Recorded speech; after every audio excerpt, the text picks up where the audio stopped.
I don't know what happened to my intro there. It just went black. Let's hope the rest of the show goes well. Guys, happy Friday night. It is the monthly M.O.N.Comics Big Five Live, a monthly show where I scour the YouTubes and Instagrams and find comic book creators, collectors, sellers, and bring them on the show to show some of their favorite books. And this month, I have a really cool lineup because these are guys that I met when I was at Terrificon. And if you go to Terrificon, you're going to meet the official, trying to think representatives of Terrificon for the content creators. And I remember going into the hotel room or the hotel bar the first night. The first two people I met outside of the group I went with was Otto and Chinmo. And these guys came up and just were so incredibly kind and welcoming and pumped that someone who hadn't been to this show was going to it before, gave you the breakdown, told you, hey, our booth's here. If you have any questions, come see us. And, they were engaged with you all weekend. They were really, truly trying to make everyone have a good time. And they are part of course, the Three Men in the Basement crew, which also consists of Roger and Dave, the brother. And while I was there also, I had the chance to meet and buy some of my favorite books in my collection from Sean, who is good friends with them as well. Sean does about 5 shows a year. And we had a spot for him tonight. And again, incredibly nice dealer, incredible books, like Terrificon, as far as, it always gets high praise about it being a great place to buy books. And I went there looking for one specific book, and thank God he showed up with it because no one else had it at that show. It was crazy. So let me bring these guys to the stage. We got Chinmo, we got Dave the brother, and we got Sean Comics CT. Guys, good evening. How are you tonight? Great, man. Thank you for having us on. I'm pumped for this. This is awesome. Yeah, awesome. Yeah. Appreciate you inviting us on. This is great. I've been looking forward to this all week. Yeah, it's an honor. Absolutely. And we're all here except for the guy that's right. So. He just texted me. He's had a little technical difficulty. He's trying his best apparently. But just so you know, if you ever watch us live, this is why we always start late. Just throwing that out there. There are no rules to YouTube live streams, and it's funny. He's like, it's all good. Appreciate you guys coming on. This is I found this to be like the real gift of YouTube is meeting people that are in this hobby, and then not only get to meet them like I met you guys months ago, but then get back together with them on live streams, talk about comics. It's a really unique thing that it's just a great community thing, and I wanted to do something when I started seeing live streams before I started YouTubing. I was like, I want to do something like that.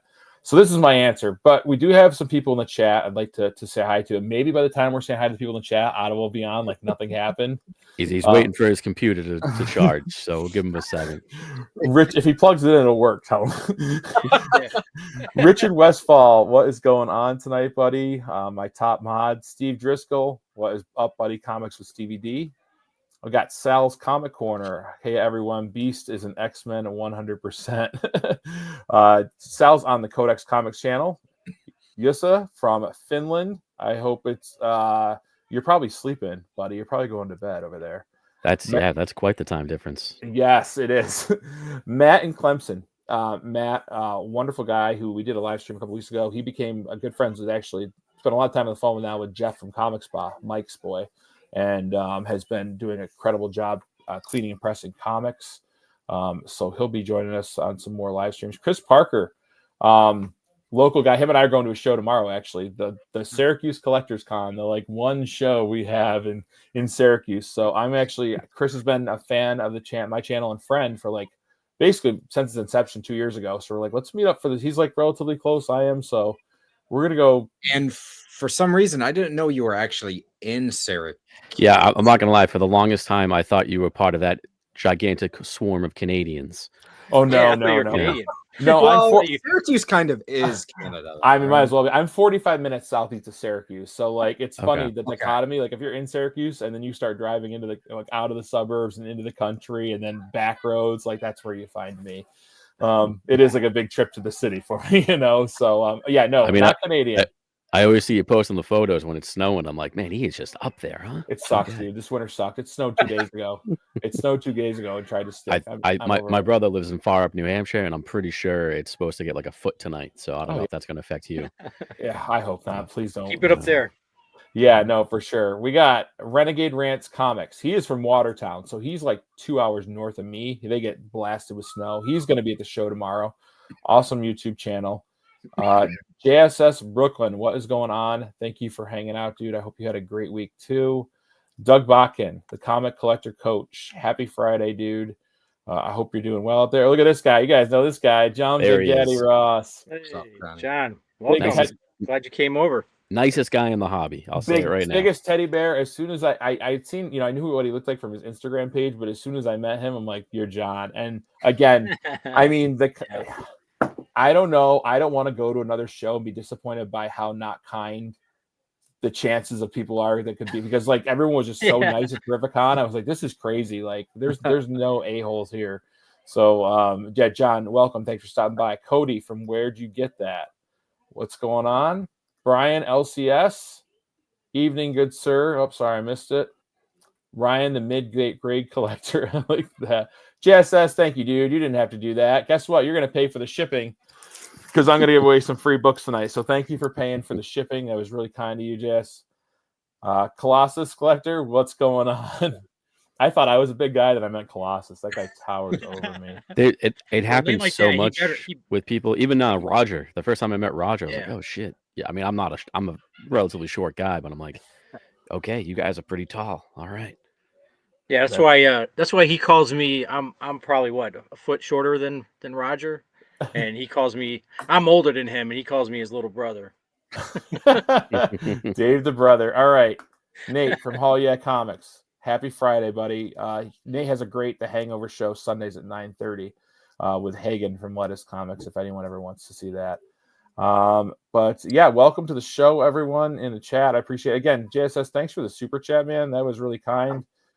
Again, so we are going to give away some books tonight. I'm stalling for Otto. Can you guys? Yeah, I just texted him and I said, any luck? And he said no. So I'm hoping it moves. He had his computer stopped. We're gonna go and we're gonna go in order, and then if he jumps on, we'll let him go. But okay, so books I'm giving away tonight, guys. Hashtag 3 MIB.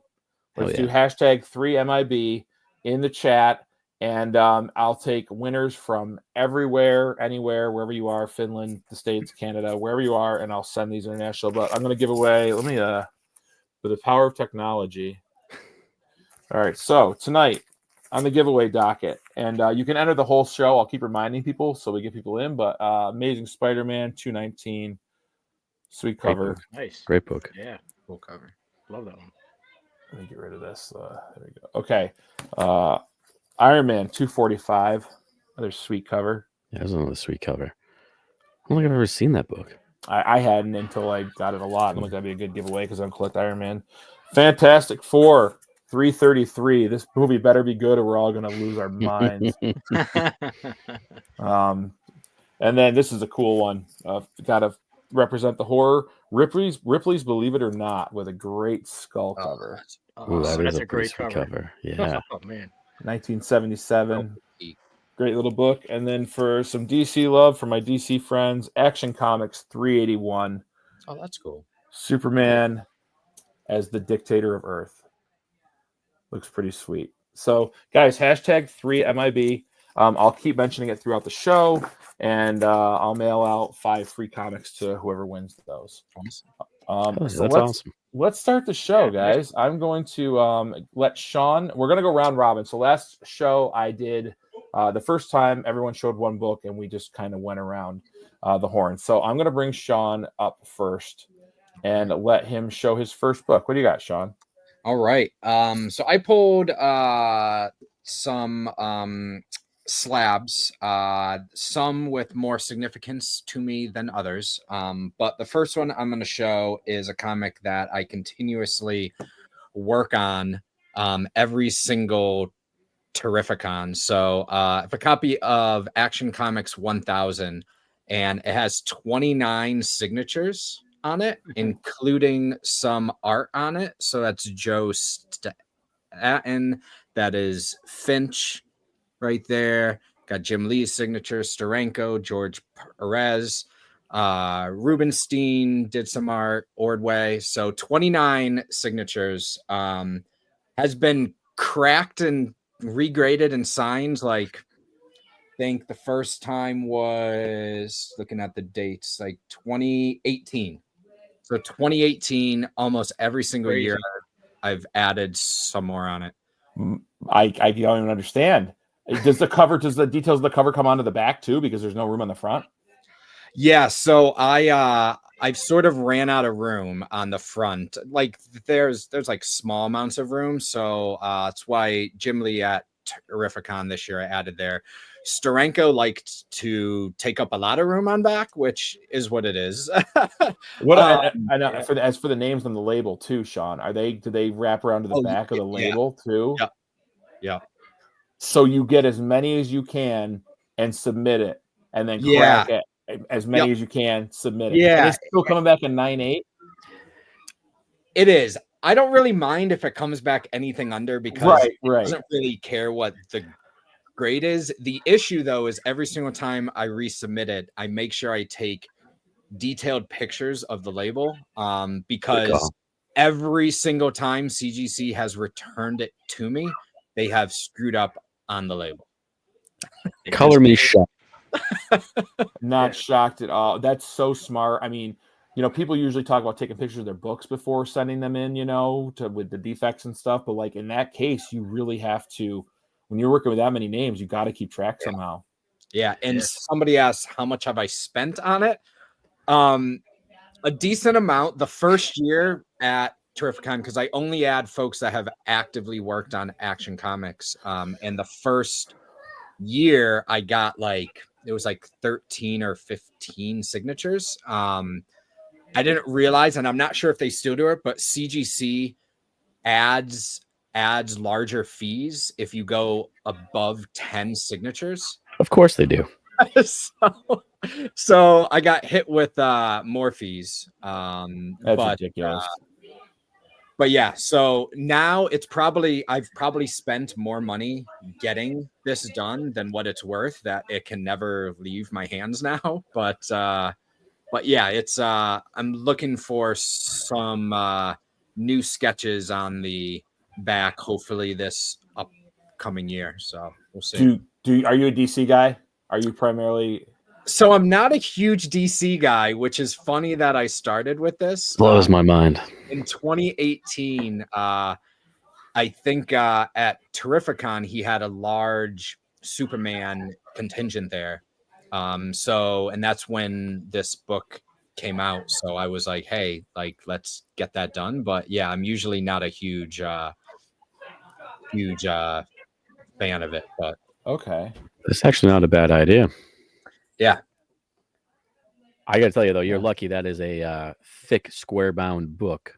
Yes. If not, there's no way in hell that would have come back in 9.8 that many times. No. Yeah, it's a great suggestion, JSS, and you're right, Chimo. The thickness is lending to the ability for him to maintain that. I think. What a great! I mean, dude, that's one of one. That was awesome. Everyone wants a 1-of-1, right? I feel like when it's sketched or signed stuff, it's that much more personal too. Yeah, and Ordway was the first signature I got, and he's like, let me put this logo on here for free. And I'm like, oh, that's awesome. And then I went to Rubenstein after that, and he's like, well, did Jerry just throw that there? And I'm like, yeah. He's like, well, let me add this for you as well. I'm like, okay. Sure, why not? Yeah, it's like, thanks, Joe. Yeah, the all white definitely helps the spine too. And so that double with a square bound, that is a piece of heat for the first book to be shown tonight. Jeez, I love it, Sean. That's great. Good first choice. All right, Dave the brother, you're up next, man. What'd you bring tonight? Okay, I don't have anything that exciting to start off. It's tough to follow that up, dude. Usually I go last, and I know. it's like after I followed up like Crime Suspense Stories 22, I'm like, okay. So I went in the other direction. This was a book. Team America was a book that I was buying from a local convenience store back 12-year-old Dave with his paper route, going to the convenience store every weekend on my bike. And that's where I bought a lot of my comics, at the convenience store. And I was a huge Evel Knievel fan. And this was created because there was a toy line.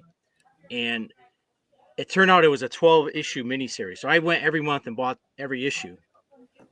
And all the way up to this is how I bought it back then. Or I bought every issue. I would just put it in this bag. And it's been sitting here since, 1982 or something.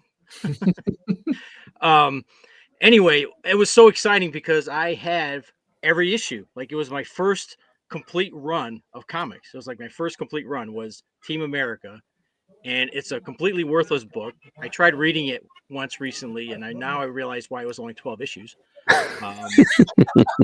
But it's one of my favorite runs, and it's just awesome. Again, they created for a toy line. They had a line of motorcycle toys that they were promoting. That's what Marvel did back then.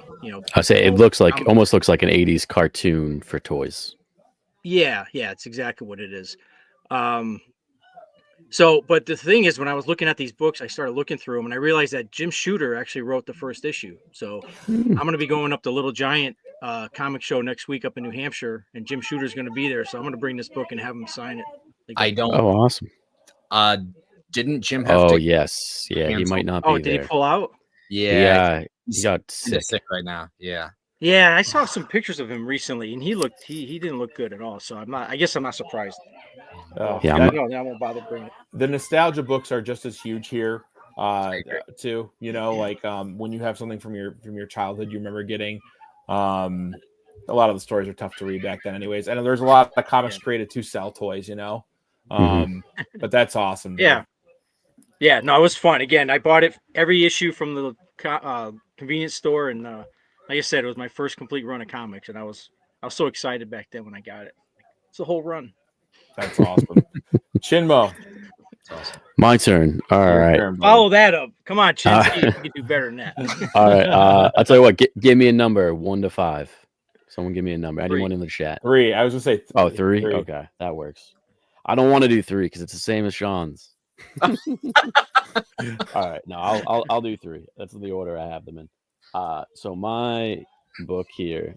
This is also a project that I've been working on for I don't know how many years now. It is not Superman, but it's Turtles. Oh, I got the Skyline variant. I'm up to like 31, 32 signatures on this thing. It does go on to the back as well because I'm out of room. So I continue to add and will continue to add until I can get as many as possible. But, like big names, I got like John Beatty's on here, Ryan Otley, Kevin Eastman, Scotty Young, Dave Watcher. So anyone that's ever worked on Turtles? Basically, yeah. So they did this. This was the IDW 100th issue, and it was basically anybody that's ever worked on Turtles up until then. Name is on here somehow. Ciro Neely did the cover, who I love because he did the 2012 Turtle cartoon. Mm-hmm. But yeah, it's such a fun project. I mean, Sean kind of talked about it. It's so much fun meeting these guys, having them sign on here, and they, at this point now they get it. They're like, wow, you met this guy and this, and like they start talking about it. They're like, oh, I remember working with him and doing all that. And it unlocks stories by exactly. just by being what it is. Exactly. And it's so much fun. I mean, the big one I'm missing on here is Laird. Hopefully one day I've met him before, but I just didn't have this book at the time when I met him. I didn't buy the book till like 2 or 3 years after I'd met him. But no, it's such a fun project. I don't grade, thank God, because it would drive me nuts sending it back and forth. I couldn't do it. I'm jealous that yours is raw. Like now that I have mine graded, I feel like I can't have it raw now. So I mean, I don't grade books. You will see a slab book, but I'll buy a slab book, but I don't send out stuff. But it's just, Dave Watcher, who I met this past year. I mean, Watcher's awesome. Santa Luco. I'm so happy with this book. I love it. I'm going to continue to get signatures. I always check the cons. I'll bring it with me to almost every show I go to. Yeah, Eastman was the first one too, which I thought was nice. I was actually in line for Kevin Eastman at a Granite Con years and years ago, and it was a long line. So I'm just sitting there, and the vendor right across, this was sitting at the top of his booth, like on the shelf, and I forget what price he had on. I think he had like 120, 150, something like that.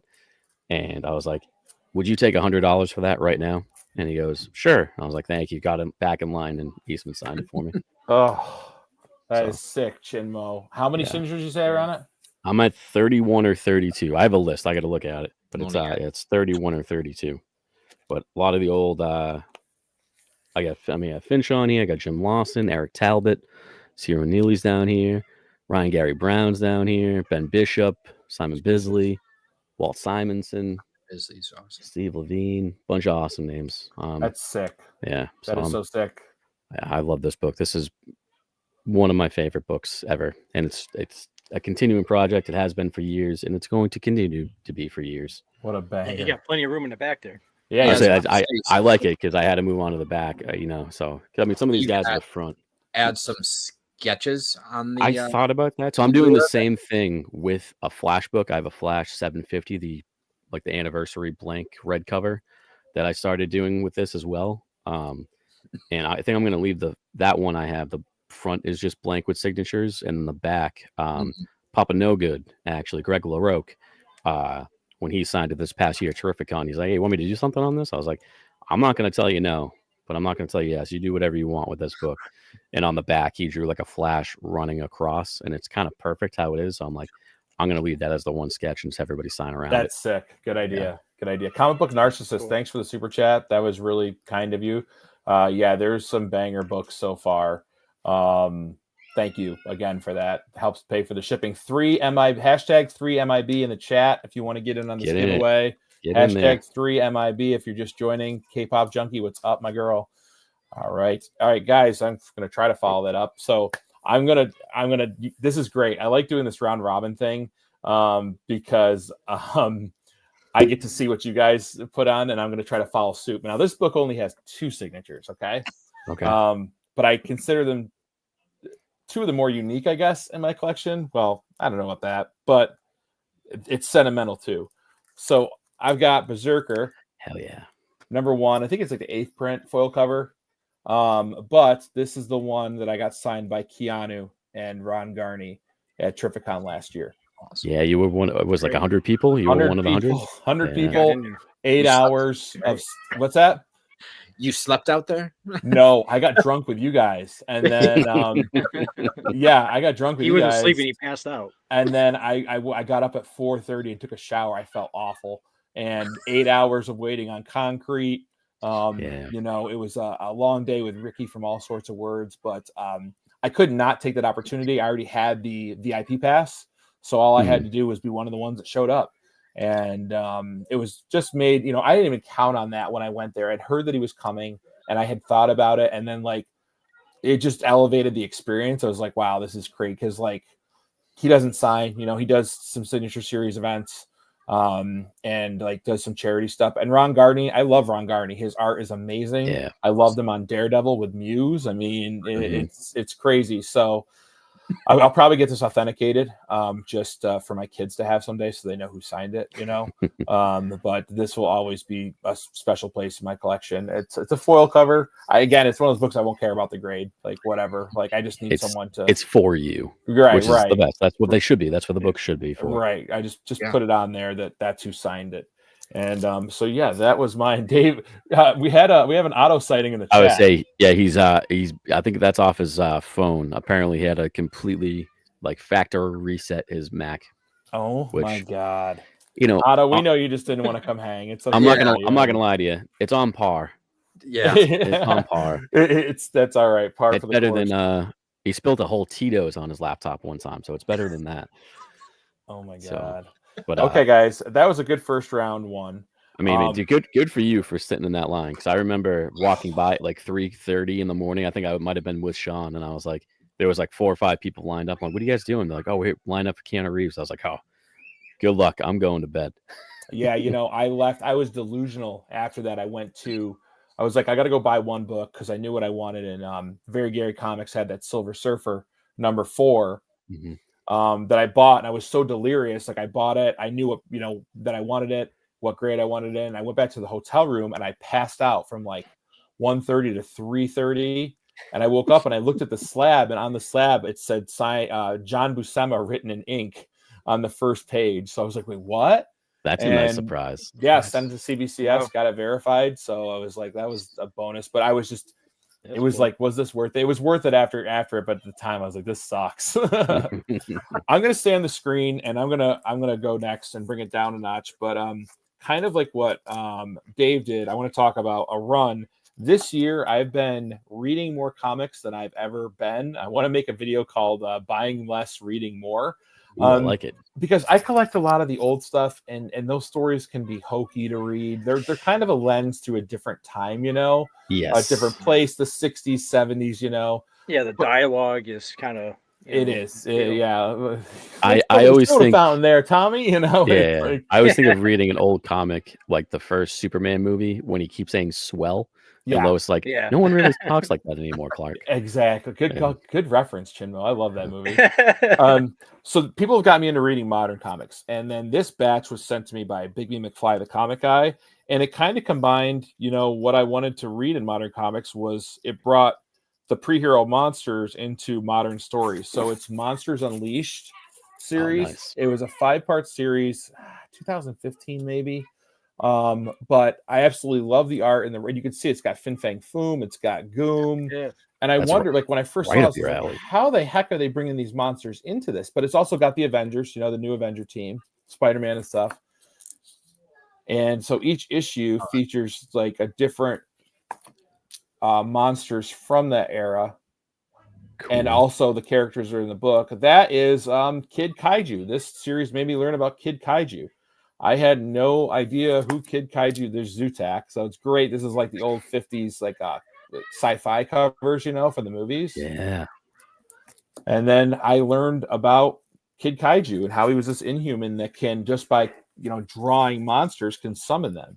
So that's so cool. Yeah, these aliens start getting shot to space by this Queen Leviathan alien mother monster to attack Earth, and the Avengers can't keep up. None of the heroes can keep up. And he just starts drawing the old school Marvel monsters to come and fight. And they have like everyone fighting side by side. So that's awesome. I continue. Cool. Yeah, like this is a way that I was like, man, if some kids pick this up because their favorite superhero is Captain America or Spider-Man, it's going to lead them to the direction of like these monsters. And yeah, sure, maybe they're not getting, you know, the first Zutak appearance, but you know, I mean, they can get monsters on the prowl. They can, you know, fall in love with monsters like I did. And I thought it was a really cool connection of like modern comic superheroes or like telling of superheroes combined with the monsters. So that was my pick. I know I broke my own rules, but someone get this. If you guys are going to look for a story to read, it's a 5-issue series. It's not expensive. It's not the first appearance of Kid Kaiju. That was in a Hulk book, but I'm going to be looking for that at the show tomorrow. What is what Hulk book do you know? I can't remember. It's a mod. I'm going to look it up while I put Brother Dave back on the screen. Okay. I've got another run. This one is again back in the day. This is nice. Spider-Man Kraven's Last Hunt. And this was when I started reading more and more comics. This was the run, and I just absolutely fell in love with it. Again, if you haven't read this, I mean, you probably know the storyline. But what's really cool, this was, from what I understand, is that this was the first time where they crossed over all the different titles. There's 3 titles at that time: Amazing Web of, Spectacular, and I saw an interview with J.M. DeMatteis. I don't know if I always screw up that guy's name. But he mentioned that he had gone and done some other independent stuff, and then he came back to Marvel, and he realized he doesn't have to just draw or write comic book stories. He can write stories. So he kind of went a little bit above what he was normally doing with comics, and came up with this storyline. And the artist, Mike Zeck, this is the good book here. Mike Zeck is an amazing, he's an amazing artist. He's one of my favorite Spider-Man artists. Fantastic. Mike Zeck was at Terrificon. He was at Terrificon like 5 years ago. I think he's been out of the country since then. So he's over in Is it Singapore? Something? Yes, somewhere over there. Yeah. Just living his And life. he's got a great signature. I just love his signature. The Z, And just and then Bob McLeod was there too. So at Terrificon at that time. So I had him sign that. he did. McLeod did all the covers, didn't he, or most of them? Well, Mike Zeck did the art, and Bob McLeod did all the inking on it. Oh, that's what it was. Okay. J.M. DeMatteis, he's the one that did all the writing. If I ever saw, I don't know if he ever shows up if he goes to cons at all, but I would love to get his signature. Yeah. The night of the signed books, are they all signed or just that one? Just the one. Actually, I've got I had him sign a couple other that were they're on the inside cover, but this is the one that I had him sign. I've got one right there, right above my head, Dave. Right above my head.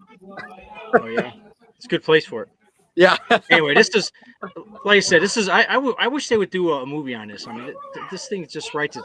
It's got the whole script right here. I tried to watch the Craven movie the other night because Jesse, Planet Mayhem, said it's not as bad as Morbius. And I'm like, well, I fell asleep during Morbius, so it's not a high bar. It's not much of a high bar. It was so bad. I was falling asleep. I will say it's not a movie, but the newer Spider-Man game, Spider-Man 2, it's a loose adaptation of that storyline, and they do a pretty damn good job with it. They make Craven so cool. The other thing that was cool at Terrificon when both these when Zeck and McLeod were there, they also had a panel that I went to, and they were discussing how they collaborated and how they worked together. And the interview I saw with DeMatteis, he mentioned that he just loved working with Mike Zeck. He said Mike Zeck was probably one of the greatest artists because it wasn't just his artwork. He was able to. DeMatteis said there's a lot of pages in here where it's just artwork, and DeMatteis said there's pages where he would work with other artists and he would have to like write panels as to what was going on. Because with Mike Zeck, he didn't have to do that. He said Mike Zeck knew exactly the emotions on the characters' faces. He goes, I would just get the artwork and be like, I don't have to do anything with this. And so it's just kind of cool to see this. And like I said, it's the first time that they did a run where they went across titles. It was fun back then. If they did that now, I'd go nuts because I can't stand when they go through titles and I got to buy all these different issues from different titles. I hear you, man. That's top 3 to 5 Spider-Man stories, right? I mean, it doesn't get much better than that. I'm so sad that if you haven't read it, you can get it. They have them in trades now. It's just such a great read. I'm so sad that they did that to her. Like that Sony just. I love Morbius as a character. I think Craven. They had so many great shots of the character, and it's hard to have a character without his superhero he's fighting, right? Yeah, I'm not gonna get into it, but yeah, they effed up, and it's on them. It's their own fault. Okay, so Chinmo, you're up next. But to answer your question, the first cameo appearance of Kid Kaiju is totally also Awesome Hulk #3 from 2016. Like $8 on eBay. So I would say I'll look through. I might have it somewhere. I got some. Well, you're next on the docket then, my friend. All right, my turn. Let's stick with it. We did 3, so 1, 2, 4, or 5, guys. What number? The 4 Horsemen. Woo! 4. Okay. No. All right. This is all right. This is the book that Noah Broke Boy Comics, who I believe has been on here before, likes to give me a hard time because he says I like to show it off whenever I can, and he's damn right. I absolutely do. You got some books you just have to. I'm going to do that tonight. I don't care. Yeah, but no, I actually chose this book because this book for me, it's one of the very few slabs in my collection. I have over 10,000 books. I have 10 slabs, so it's like 0.1% of my collection. But this was the first book that I spent like serious money on. And it was like kind of like almost like a different level of collecting, if you will. I wasn't dollar bin diving anymore, and I had sold a bunch of stuff to pay for this and everything like that. So this was like my first like big book. But it fits with some monster theme because it is the first Swamp Thing. Yeah, and the first time that's been shown on this show, I believe. Really? Yeah. This is I mean, I love the Justice League Dark. I have them all. I have Constantine, I got Zatanna, I got Demon, I have Shade the Changing Man. I got them all. I have a Swamp Thing 1, which actually, honestly, if you're collecting the Justice League Dark, Swamp Thing #1 from the 70s is the first Alec Holland. That is that is probably the book you want. That is the character you want. This is the first Alex Olsen, but it is the first right. Swamp Thing. Yes. So Yeah, different characters, the same creature. Yes. Yeah, but I mean, I had to get it. Shout out to Triton Comics. I don't know if he's watching this, but gave me a hell of a deal. Very good guy. When you got that, I remember that you got that last year. That was I got this at our right? 3 MIB comic swap last year. This was my Bernie big purchase. Wrightson is the man. 7-0. Yep. Luis Simonson. I would say you get Wheezy right there. Yep. Now, I'm not a graded guy, but I mean, the only time I usually buy a graded book, which I'm going to contradict myself a little later when I show one of my books, but is a Silver Age book. I'll never send in a book, but I will buy Silver Age so I kind of know what I'm getting. So that I don't mind doing, but I would be an idiot to crack this out just because it's such a high grade. Yeah, yeah, 7-ish is where they start to go. Oh yeah, vertical. I remember because I'll say it. He had an 8.0 and he sold me this because it came back lower. I was like, that's perfectly fine. I was hoping for like a 3 or 4 so I wouldn't have to break the bank. But I will take a 7, and it's definitely the biggest like single book I probably own. But yeah, this was like a big like kind of step up for me collecting and buying stuff. Look who it is. Wellity. Goodness. He's on his phone. He's on his phone, dialing in. Am I in? Oh, you're in. You're live, buddy. You're in. Talk about committed. Talk about committed, Brennan. Moncomics, dude, I'm committed to getting in this, dude. Hell, half no annoyance like a teenage daughter, man. If you hadn't got in, I would have driven down to Terrificon just Saturday to haze you. Dude, I would have taken a beating, my brother. I've been waiting for this all week long, the way Chin's been talking about it. And I'll tell you, the thumbnail, dude. Thumbnail envy, bro. Awesome. Are you kidding me? I looked at after you said that, I'm like, what the hell is he talking about? I went to your thumbnails. I'm like, these guys make awesome thumbnails. What that is he joking with me? Is he pulling my chain? No, totally appreciate that, man. Totally appreciate it, man. As you can tell, I'm very excited to be here.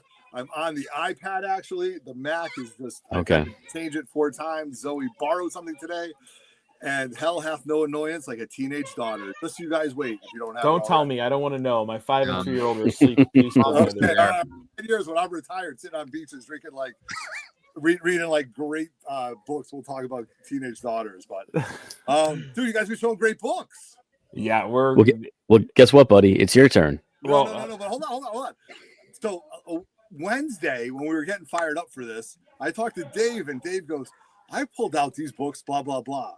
And I've been waiting to see what Dave's books were, and they were Team America, Dave? I told you they were the worst. But I remember I bought that stuff off the rack. But are you telling me that was emulated after Evel Knievel? I never associated that. I mean, it looks like an Evel Knievel. Like emulated after Evel. I was saying that I was a huge Evel Knievel fan, so that's what drew me to it. All right.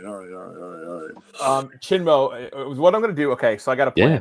We're going to, after Chinmo is Sean, and then we'll let Otto, hit the finishing punch on this, and we'll let him catch up. We'll let him show. I'm so behind. I'll shut my mouth, and you guys just have. No, we'll let him show his first 2 books, and then we'll be all caught up. Okay. Chinmo, I have a soft spot for Swamp Thing. I love all Swamp pictures, but that movie from the 80s, the Incredible movie, man, that's all we got. That's it. They're giving us Howard the Duck and I got to tell you, if you're a fan at all of Swamp Thing, go back. I think it was 2019, maybe 2020. The show. But the show, there is was great. It was 10-episode show. I heard it was awesome. Absolutely incredible. Best, I think. Yeah, I hope that James Gunn, when they do Swamp Thing and everything like that, I wouldn't even mind if they just took exactly that show and like, hey guys, this is our show. That was good. That was good. Yeah, I'm hoping anything in that ballpark I would be happy with, because that show it's a bummer it's only 10 episodes, because it's probably honestly the best thing DC's put out in the past 20 years. It's dark. Wow. It's incredible. I love it. All right, so now what I'm going to do, first of all, people in the chat are asking, hashtag 3MIB. Alan, you can win this even if you're in Australia and you're just waking up, buddy. Action Comics 381, Ripley's Believe It Not, great skull cover.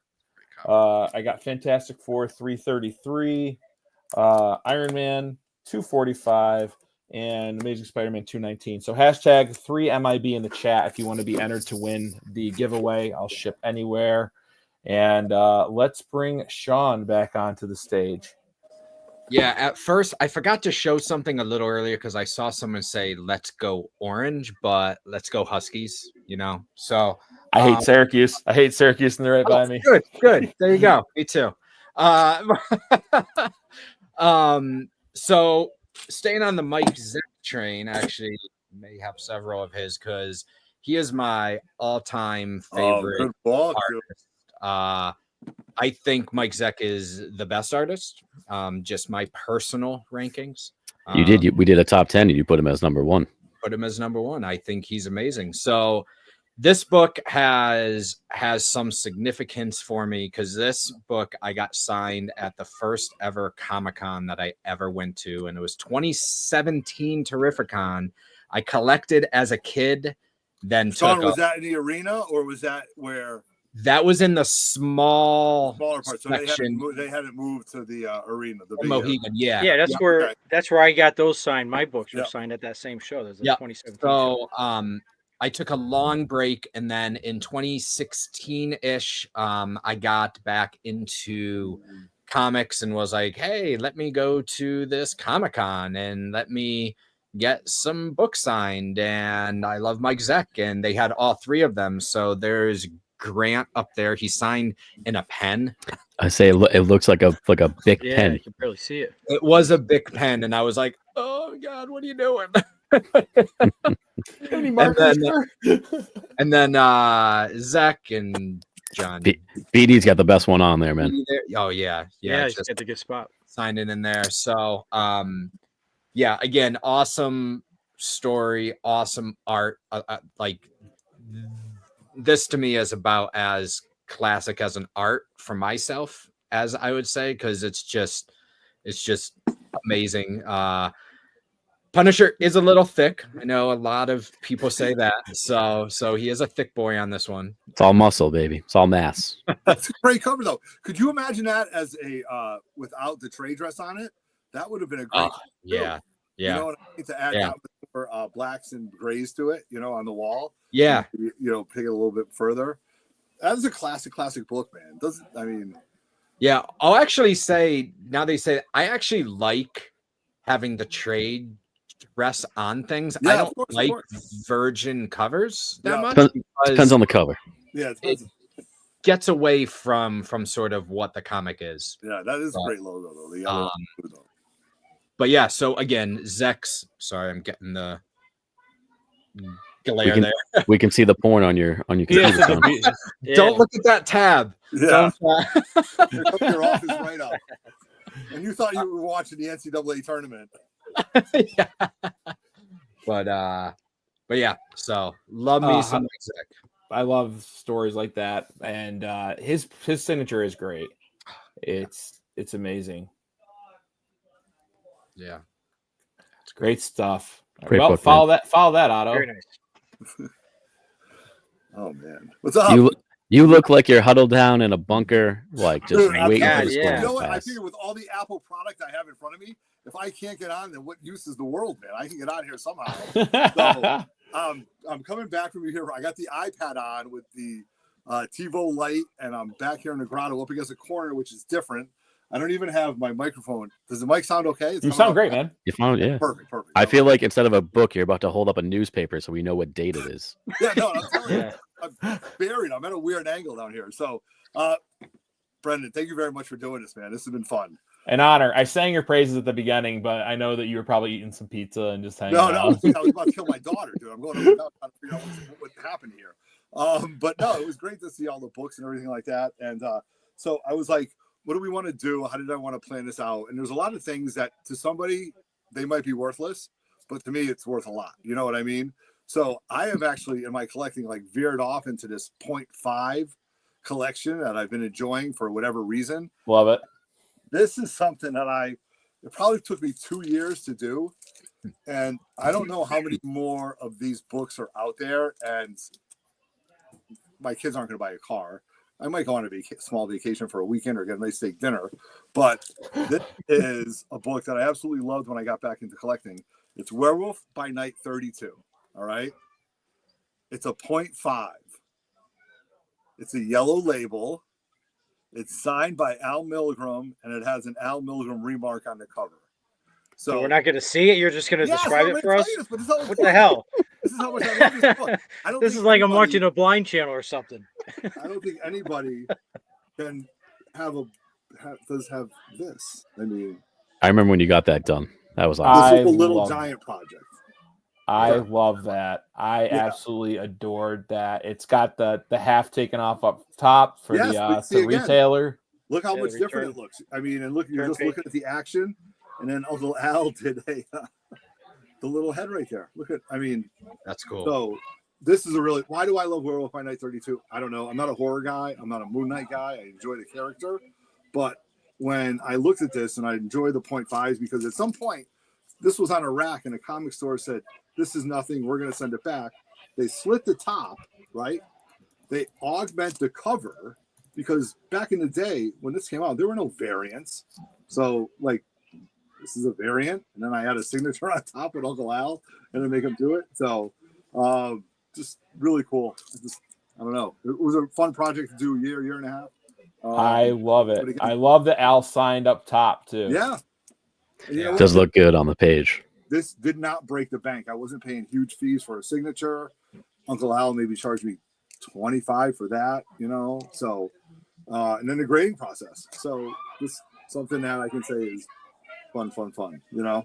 Dude, it has really good eye appeal, actually, like from Al Milgrom down and then the actions by itself. I like how it's laid out. Yeah. Well, I mean, the spine, when I got this from J&S Collectibles, and he was like, Otto, you're never going to see another cleaner 0.5. Like, I couldn't imagine, like, take a look at that spine, you guys. Imagine taking that spine all the way up to the top. So, you know, that's why I would say. You know, all I can think of now is, Sean, if you don't want the trade dress on your Punisher, just right across, man. Let it go, buddy. Let it go. All right. So, cool book. I thought I wanted to start off. I like that. Yeah. I like great start. Starting strong. What's your second book? Oh, Christ. We're going to catch you right up. No, I'm going to get caught up. Hold on. Careful. He's going to end up using the bathroom in about 2 minutes. No. Absolutely, 100%. All right. I think you're all caught up on the Tito's. Yeah. Oh, come on. Uncle Tito's always hanging around. All right. Fun book. Kings. All right. Let's talk about a book. One of the covers that's very significant with a first appearance of a mainstream character, but the cover is absolutely awful. All right. I'm going to take you to Avengers Annual number 10. All right. Paneled cover, really bad, awful. Okay. For a Rogue. But something that I found, which I think is really unique, and shout out and RIP to my boy TiVo, we used to talk about figure variants and how when the Toy Biz toys would come out, they would add the comic books to it. And there were a little bit of variants, and they changed the cover a little bit, like the Thor 337 that came from the Better Ray Bill is very hard to get in a 9.8 because those toys always creased. Okay. So Mark Brooks, for those of you guys don't know, did a killer cover. I'm not sorry. It wasn't Mark Brooks. It was Terry and Rachel Dodson for Avengers Annual 10. And you want to talk about what the cover should have been? This is what the cover should have been. Okay. Wow. And this came with I don't know, and I apologize, you guys. I wish I knew this. Lunch Money Comics and I talked about this. I forgot what figure it came with. But there's the not for resale. I'm going to guess Miss Marvel. What's that? Yeah, you know what? I would believe it. I don't know, though. I'll look it up.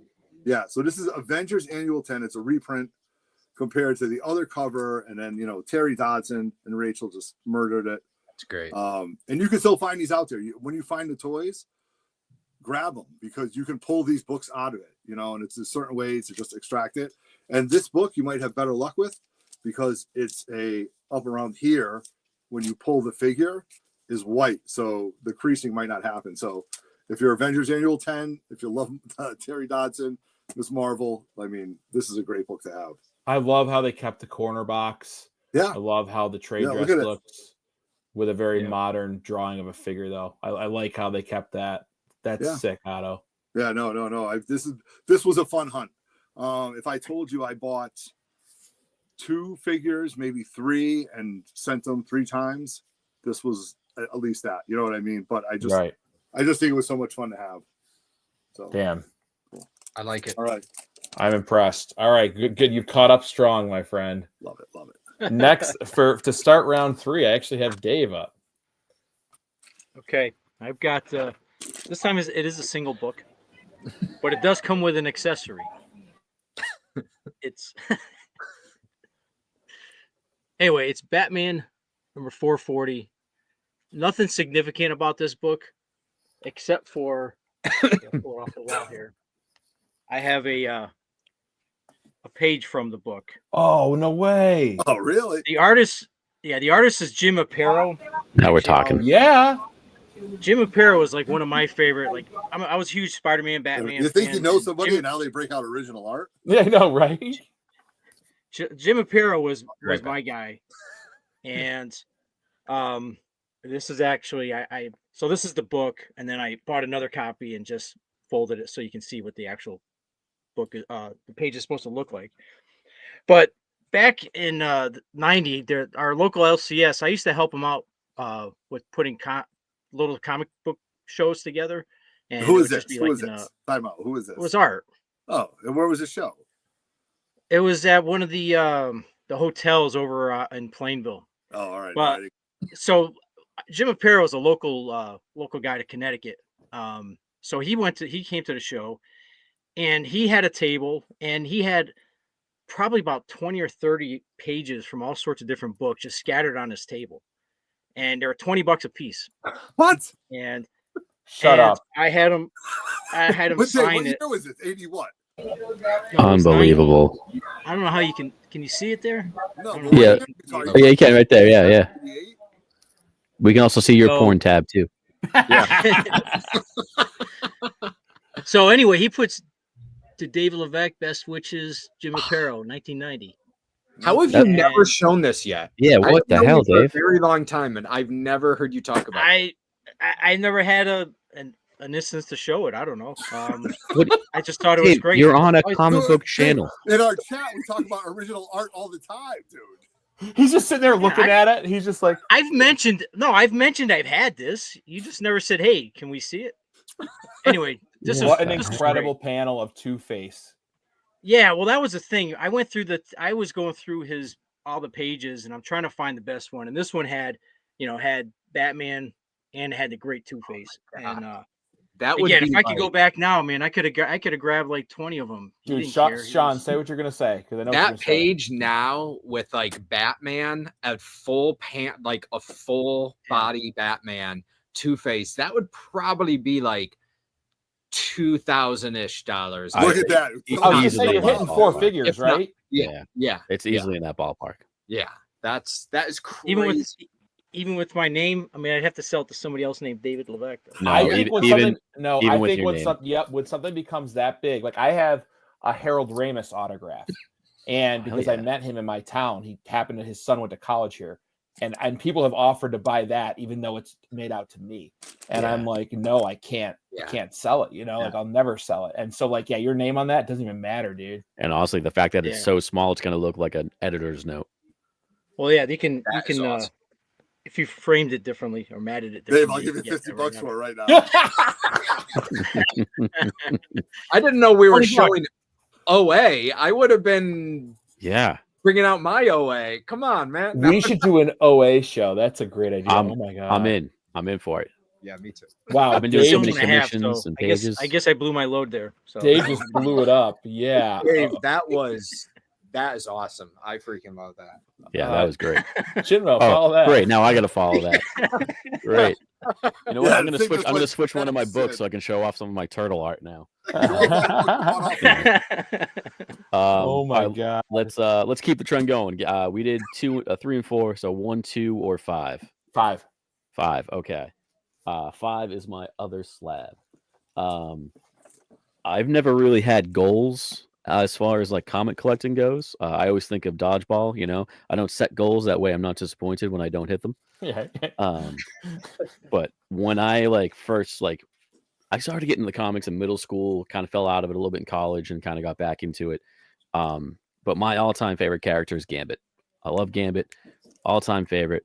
And I don't do graded books. But when I like first started getting into it, I was like, I want a Gambit and a first Gambit in a 9.8. Like I want that. I don't want to be buying a lot of graded book stuff, but I had to go out and I had to get my first Gambit in a 9.8. And I know what you're saying. Hey, that's not the first Gambit. Don't worry. I got them both. It's okay. I did them both. Yeah, that's very did them both. He's my all-time favorite character. There's no way I had to have these. These were like the only goal I've ever really had in comic collecting. Happy to say I did some trades and buys and stuff, so they all worked out very well.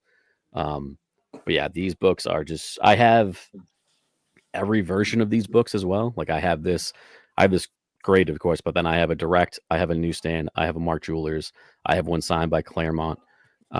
So that's awesome. Love the character, so you have to go all out with your favorite character, right? Gambit's my favorite X-Men, man. Nice, yeah. I'm just happy. Like, I mean, I have a lot of characters I love. I'm just happy. Like, my favorite all-time character is not Batman, so I have to track down a Tech 27, which is great. Did you get excited when they announced that he was coming back for Doomsday? I am. I know a lot of people found it. Some people either loved it or didn't love it in Deadpool. I loved it because I knew what they were going for, and I was like, I remember getting out of that and texting my buddy, and I was like, dude, I finally got my over accurately portrayed Gambit. Oh yeah. So I was fine with it. I liked it. Yep. Over accurately portrayed. Like it's he was, it was cool. He'd been trying to get that for so long, like just to see it happen. I have my thoughts on what they're going to do with the poor people they're bringing into Doomsday, but I don't have high hopes for seeing Channing Tatum as. I hope they'd be a fool not to continue and use the character. Professor X just better not die again. I know, right? Well, hey, it's comics, man. Everyone keeps coming back in comics. True. No one really dies. But those are you basically saw half of the slabs I own out of this mess of 10,000 books behind me. But yeah, those I remember coming like when I first started to get back into collecting. I was like, these are the graded books I have to get that I really want. So and like you said, it's not breaking the bank. I mean, they're not cheap by any means, but they're not like I will say I did buy the 266 at like the height, but I don't care because it's not going anywhere. I'm not trying to flip it. I'm not trying to resell it. It's staying with me. Actually, you know what? Bought it at Terrificon. Shout out Barry Gary, and Otto's falling over down there. Jesus, Otto. Well done, Chinmo. Your Sean, camera. I got you up next. Well, Otto's getting nauseous just watching it. This is what you get when you got Otto. And I will say I did see someone make a comment about the Canadian price variant. I could be wrong because I've done many research. I don't think there is a Canadian price variant of that book. If I'm wrong, please tell me, because guess what? He'll be searching eBay tonight for Canadian price. I'm almost positive there's not. I could be wrong, but I don't think there is.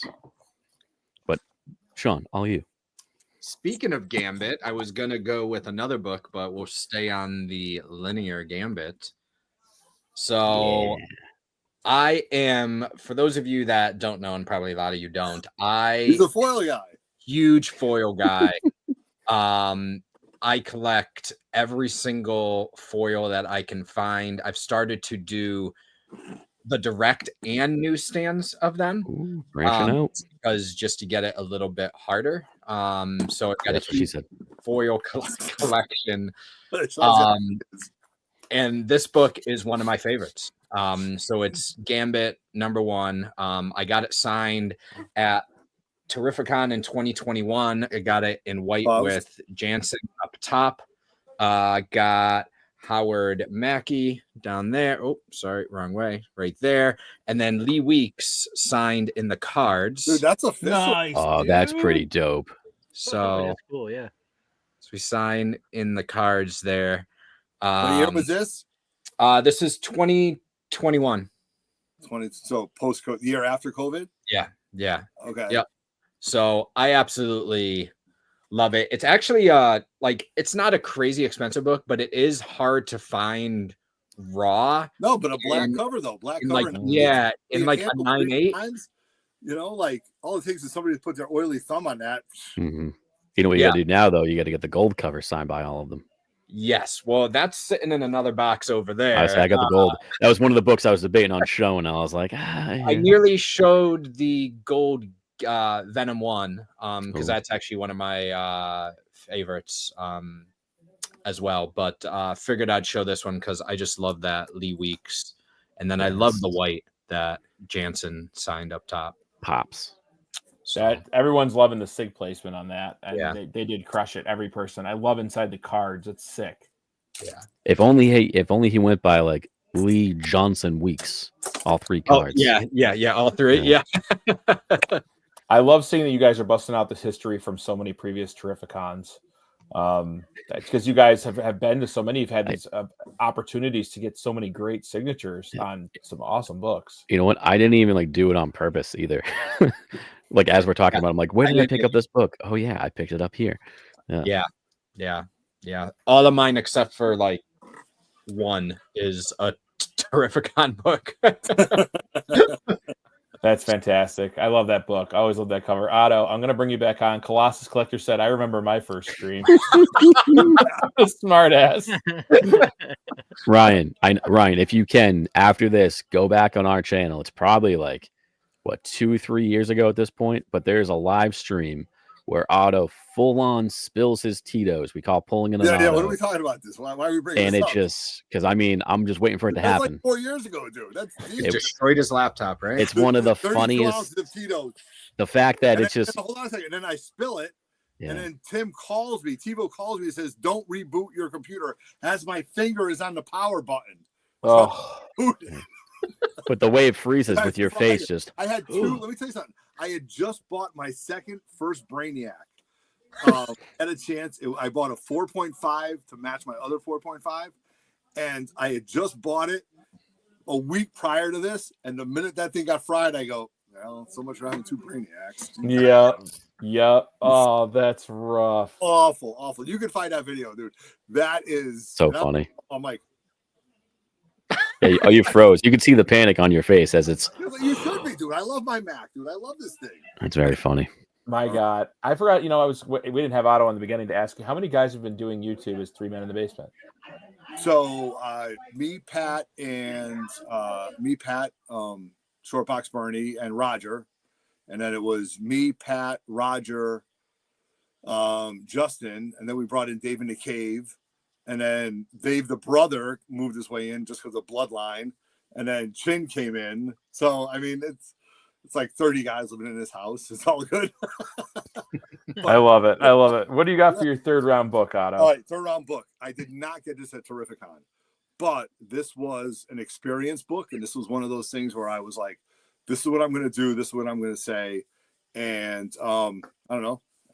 I got emotional. So I went to MegaCon this past year. I went, actually, it was 2024. That was a great show. First time I've been. I definitely go back. They moved it. I didn't go this year. I should have. So Peter Cullen, Frank Welker, Optimus Prime, Megatron. Like to have Peter Cullen talk to you as a kid, as Optimus Prime, and even going through the movies. Like I'm a very coachable person, and I believe in coaches and I believe in leaders. And Optimus Prime was the true leader. And to talk to Peter Cullen and to listen to what he had to say. So, and Frank Welker was there too. And you want to talk about villains?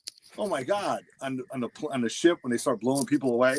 So I was like, you know what? I'm going to get him to sign a book, and I got him to sign my Transformers #1. Okay, so it's double signed. I got this done at MegaCon. But what I wanted to say is to Peter Cullen, can you write Autobots roll out? Roll out. So he heard that my name was Otto, and I told him this story about when I was a kid and how inspirational he was to me during a certain sporting event, and all I could hear was Optimus Prime in my head saying, go, go, go, go. Very, emotional, I'll be honest with you. He wrote Otto, roll out. Right on the bottom. Awesome. So That's good. instead of saying Autobots roll out, he just wrote Otto roll out. Oh. And there is the 2 signatures. It came back in 96. I bought it there. I bought it from some vendor. I'm like, it was high grade. It was like $80. I'm like, all right, I'm going to take this. and I did the whole line thing. And shout out to Capture Collectibles. I had my FaceTime with Peter Cullen and Frank Welker, which is very important to me. Like, you know, when you met Keanu, I had a story to tell. I told my story. I shaked his hand. I shook both guys' hands, and I went on my way. So this is a very important book to me. Especially as far as like the Transformers were to me as a kid, as a comic book, you know? I was obsessed, me and my friends. There was 2 movies we watched all the times as kids on the weekends. It was either G.I. Joe, the cartoon movie, or it was Transformers, the cartoon movie. And Transformers was, we thought, far superior. You had Unicron, the Eater of Worlds. They kill Optimus Prime in the first 15 minutes. As a kid, we dealt with some trauma in the 80s. They blew away the whole ship. You know what I mean? Yeah, they crushed us. And oh my God. You know, I'm getting chills right now because I love Transformers so much. And Peter Cullen, I also love because I don't know how many people know, but he also did the snarl for the Predator. In the original Predator movie, he's the one that came up with that snarl. And have you seen Transformers All or One? One? Or Transformers One? Is it one or all? And I tell everybody, like, the people came out and they were talking about it. I'm like, you got to get through the first 15 minutes. It's amazing, though. Get through the first 15 minutes, and you're going to have Transformers greatness. And that's what that was. I told my friends that used to watch the movie, I'm like, watch this, guys. Here's my Paramount Plus account. The next day, they were like, holy shit. No, and then you just got to get through the first 15 minutes. Shout out to anybody watching this. And you're a bot fan, listen to what we're saying. Get through the first 15 minutes. You're going to be like, holy shit, this is good bot Transformers stuff. It's just Transformers 1, right? Yeah, Transformers 1.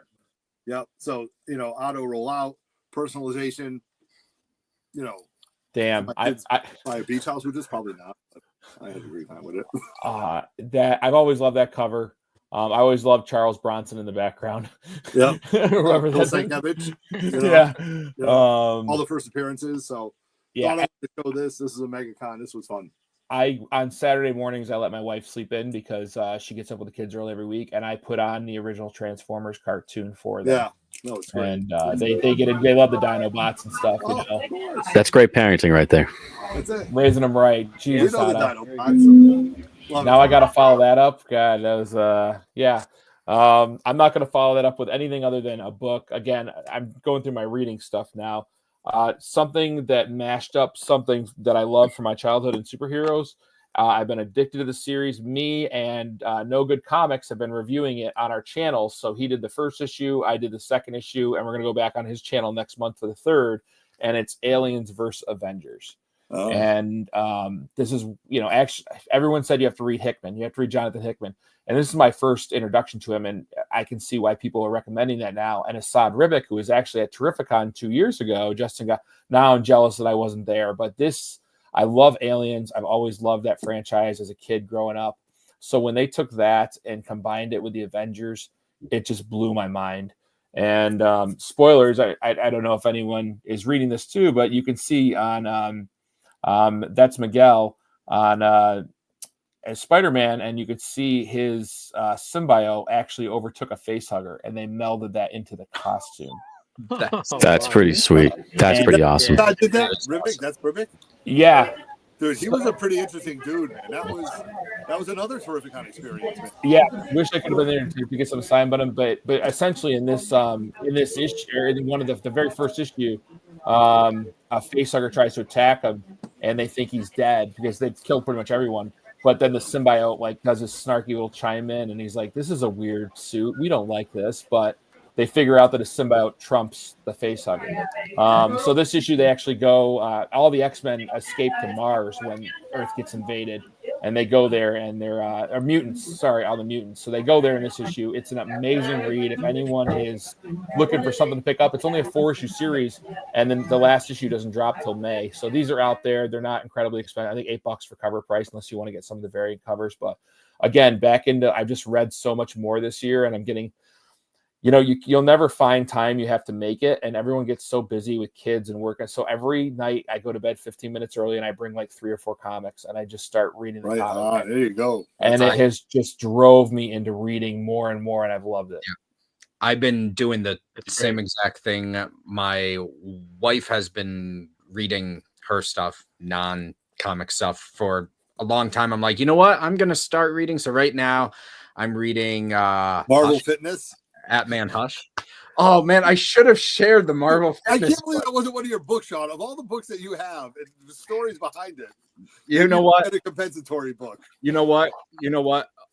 I'll be right back. All right. Well, he's going. Before I go to the next round, and because I was last, I got this sent to me. Talking original art. This was sent to me out of the blue from a YouTuber by the name of Adam. Just started a channel called M.O.N.Comics, and I didn't know. He's like, I want to send you something. I'm like, you don't have to do that, you know. And he's like, well, you're the only one that's going to want it. And I was like, okay. So I get this, and he is an incredibly talented artist. So Awesome. he did this Oh, that's pretty awesome. layout. That is awesome. Yeah, he did homage to Tales to Astonish 34. There's a monster at my window, and he put me as the monster. He put the Predator in the window because I love Predator. That's so cool. I know this is one of the cover. What cover? Tales to Astonish 34. Okay, one of your favorite So books? pre-hero Marvel monster. No, that's totally out of my way. Yeah, so I was just blown away when I got this. He sent a couple other YouTubers these, and that's another big thing about being in this community is just there you meet this is a talented artist, and he sent me some of the because this is on like actual comic paper. He sent me like all the process photos of it, and my wife and I were blown away. She's like, he's measuring to get that. He's doing it perfectly. I'm like, yeah, he did it perfect. So thank you to Adam. I saw him in the chat earlier. I wanted to shouted that out. That's awesome. Round 4. Well, Sean's still away. Otto, back to you, man. That Transformers book has me reeling, dude. All right, awesome. All right. So you know what? It's funny when I was pulling these books out, I was like, I'm not really pulling out. I got 5 books to pull out. I'm not pulling out like my majority are yellow labels, and I think the yellow label stuff is kind of reminiscing because that's kind of like these are experiences or signatures or things that I think are important. Other than the monetary value of certain books and whatever. I mean, so that's why I pulled out a few. So this book completes an amazing run. This is the 12th book in a baker's dozen. So what that means is I haven't decided if I'm going to do a 13th book. Okay. But he will. He absolutely will. Okay. I'm going to make a little transition, transition. So this was a book that was a 2-part process. And it was something I probably should have done years ago. So probably 3 years ago, I decided that I was going to start using variant blank covers. And I got that from like Nemesis Prime and Dave in the Cave, where they would get artists to do like head sketches and stuff like that. And I got to a point in my collecting where I'm like, I got good books, I think. Do I have money to buy like books that have commas in their numbers right now with 3 kids, especially teenagers? No. But I still like collecting books. So I decided to say, well, who's my favorite character? Jean Grey. What if I took Jean Grey and made her into different characters? For example, Jean Grey as Storm, Jean Grey as a Game of Thrones, Jean Grey as Captain America. And ultimately, I came up with the idea for my last book. And Keith Williams is a phenomenal Marvel artist and inker. And he does a lot of local shows. And for you guys who don't know, Otto, my grandfather was Otto. My mother was right off the boat from Germany, German, blah, blah, blah. I'm going to make Jean Grey in a German beer hall dress, maybe levitating some glasses as my 12th book, as the culmination of what I want to do. All right. So I reached out to Keith Williams, and multiple times we came up with this on the X-Force book. We got a 9/8 on it, sketched, drawn out, Jean Grey, German, beer hall dress, steins of beer, Hofbrauhaus beer, right here.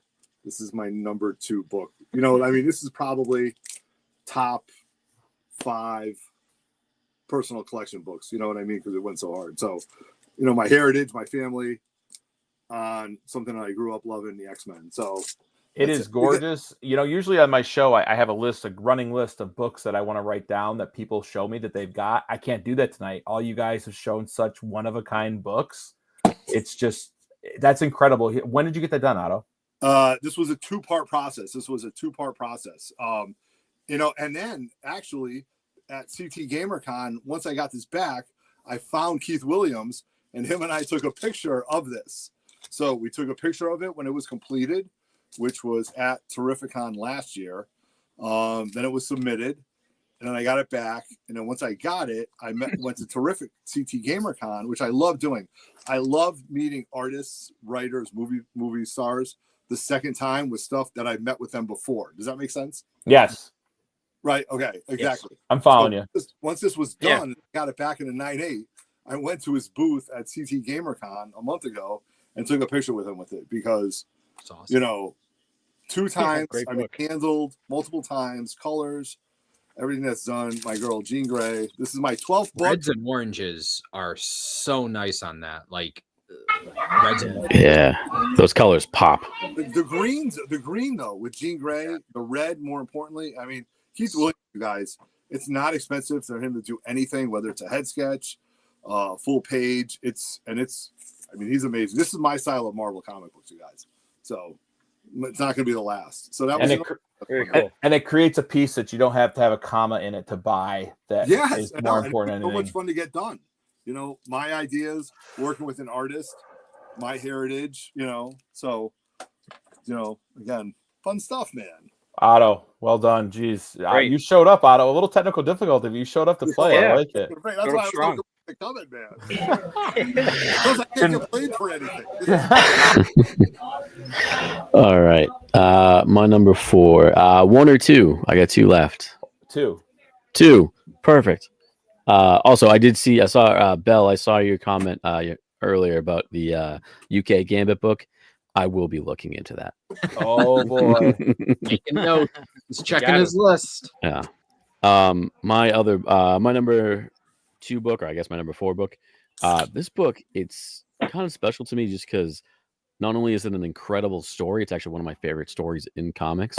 But I remember being in middle school, and there's a local store around us called Newbury Comics. It's kind of like a chain. And honestly, you don't really go there for comics. It's more like music and pop culture stuff. But back in the day, they had a lot of comics. They still do a little bit. But I remember seeing this on the shelf, and it's actually kind of what got me into reading comics, other than the Marvel Legends toys with the books in them. But it is Hulk 92, First Planet Hulk. This is one of my all-time favorite stories. It's the cover itself is amazing. But I remember seeing this, and I was like, that Planet Hulk? Yeah, first issue of Planet Hulk. Okay. I was like, it's the Hulk as a gladiator. That time, I dig it. Yeah. Back, I think it came out 2006-ish, right around there. I was in middle school. That was one of my flurries. That was good stuff. Yep. And I remember picking this up, and I was like, dude, I always liked the Hulk. I always thought he was cool, strongest there is. And I was like, why has he got armor on? Why is he dressed like a gladiator? And then this story, if you have never read it, I cannot recommend it enough. It's one of the they send him to another planet. I mean, why did they wait so long for this one? They should have done this in the 80s. Absolutely incredible. I'm writing this down right now. I'm going to look for it tomorrow. Oh, it's Planet Hulk is a great read. That whole it was about 12 or so issues in that ballpark. Yeah, but it's basically Hulk. Hulk is great in the arena. I think they put it into Ragnarok a little bit. Oh, what do we got here? Hold on, there's a special. You edition. need to buy foreign editions. Yeah, see, that's where it gets a little. Yeah, I don't know about that, but I do like. I can speak a little French. Rlcomics said Planet Hulk is better than World War Hulk. My favorite stories in comics. I agree. Don't get me wrong. Yeah. I enjoy World War Hulk. It's fun. But Planet Hulk is definitely the better Hulk. read. Definitely, it brings it more together, though. You know what I mean? I don't know. This is. I mean, it's him and Hulk. It's just this is my favorite version as the Hulk, the World Breaker Hulk, as they call him. Yeah. The Green Scar. Yeah. This is where the issue after this is the first Korg and Meek. Which they're much different in the comics than they are in the books and the movies. How many issues of that are there? I think it goes from issue 92 I think to like 104, 105. This is the most expensive book, which you can probably get for like $20. All the other ones you can find in dollar bins, back issue bins. It's not expensive book. I was actually very recently with Noah Broke Boy Comics, and we were at a store with a big half off sale, and they had the omnibus, and I was just going to buy it, but he had never read it before. So what store was that? I gave it to him. Harrison's up by me. I must have been off the list. I was like, you didn't want to come to the show, so okay. Yeah. But yeah, he I don't know if he's read it yet, but this is one of my anytime I recommend a story to people, this is always on the list. It's Hulk in space as a gladiator. It's incredible. It's great. I'm in. I can't wait to buy that tomorrow and read it. And I just wrote down the issue numbers, and I'm sure I'll be able to find them. I'll look up what it goes to. I think it's right around 104, 105. But yeah, they're all relatively cheap issues. This is the most expensive one. Don't pay more than $30-$40. You know, high grade, maybe high 50. Grade, but, right? Yeah. But yeah, there's also variants and stuff like that. You don't need the variants unless you get into it. But yeah, it's one of my all-time favorites. It really got me into like, oh hey, these books come out every month, and it's like a TV show each episode, and kind of what got me into reading as a kid. But yeah, this is one of my all-time favorites, so I had to show that off. Well done, Chinmo. The first book I can get tonight that you guys aren't 101.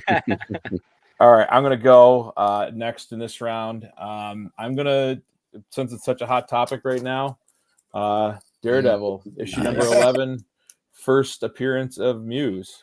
Okay, let's talk about this, dude. What year are we talking? I'm not collecting this. Like, what run is this? Like, when? Like series 5 or something? Series 5? I think so. And then the Muse storyline was like 4 or 5 books within that, I think. Okay. Character that's like, I don't have the rest yet. I bought this a while ago just because I heard about Muse and I thought he was a cool villain. And what he can do, right, and what he does. And then, like, you know, I've been enjoying the TV show. Sean and I agreed the first episode the CGI was wonky. I think the CGI looked better in the most recent episode. Yeah, better. You know, this is like a flagship show coming from right, a flagship show coming from Netflix. They need to dump their whole budget into it, like whatever needs to be good, like the CGI and stuff. But I've been enjoying it. I like Charlie Cox a lot. It was cool to meet him at Terrificon. I wish John Bernthal was there because him as the Punisher is like we need him in the Marvel universe because he's just a great Punisher. Ron Garney, I love his artwork on this too. It's a brutal cover, and Daredevil is definitely he's my favorite street level character. Yeah. So Charlie Cox was awesome. As your interaction with Keanu was awesome. Yeah. When I met Charlie Cox, it was really awesome. Like, he was really kind to me. What did you get some stuff signed, Otto? I got yes, I did. I actually got my brother Brett, who drew a Daredevil cover. He's a comic book artist. I actually had him sign that when I met him, and so Charlie Cox signed what my brother drew, and it came back in 9/6. He autographed it to me and my brother, which is pretty wild. It's on my Instagram page, but I actually should have brought that book. But yes, it was amazing meeting Charlie Cox, and I get what you're saying about that, man. That's awesome. Yeah, Charlie was fantastic. When I met him, I had a book signed. I had it sent off for the verification. Then, really cool. I didn't even know. I wish, you always hindsight's 2020. So like when I had him sign a book, I didn't know what I wanted to sign. Yeah. And it's like, nice to meet you, Brandon. And I was like, oh, it's so freaking generic. I wish I'd had him sign like because I'm a good lawyer or something. I'm a really good lawyer. Like, you should have him sign like, nice to see you. On my book, he wrote like the DD. So if you want to see something really, really Daredevil cool, go back on my Instagram page and you'll see a blank cover that my brother Brett, Power Kid Comics, drew. He drew the yellow. I don't like to say the mustard suit, but he drew the yellow suit in the pose of Daredevil 1, and Charlie Cox signed it with the DD, wrote a little note, and my brother Brett signed it, which is very important, and Charlie Cox also signed it, and I had that sent off. So that was pretty neat, and that was a lot of fun. And I'm going on Sunday from Terrificon. I was there since Wednesday. You want to talk about little brain power I'm going on? I mean, like, I'm cruise control. And the little that he starts with, so just imagine. I know. Yeah, I mean, I told everyone, you guys are the unofficial greeters, ambassadors of Terrificon. So thank you. You're there from Wednesday on. The pictures that I take on Sunday, I'm like, oh boy. and then he's there on Monday as well. Yeah. Then Wednesday out of there, so. If you're gonna do it, do it, man. Anyway, all right. All right, no, all good. Dave, what do you have for round 4? Well, actually, it's kind of funny because I've got a Daredevil book myself. I love it. Something a little older. Yes. This is a book I had been looking for a while, and I just bought it last year at Second Alarm Comics. They're here in Connecticut. I can never not look at this book and think of you, Dave. Just so you know that. Oh, thank you. So, every time I found it, it would be like in a either overpriced or it'd be in a real rough shape or something. But this is a really nice copy, and this is this is the first time John Romita drew Spider-Man.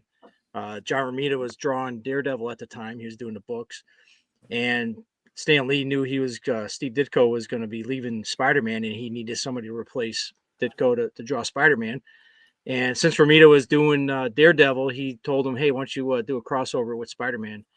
And that's what I'm hoping to see in the MCU. I want to see Daredevil, Spider-Man, and they kind of hint at it in the show. I don't know, I don't know if it's going to happen.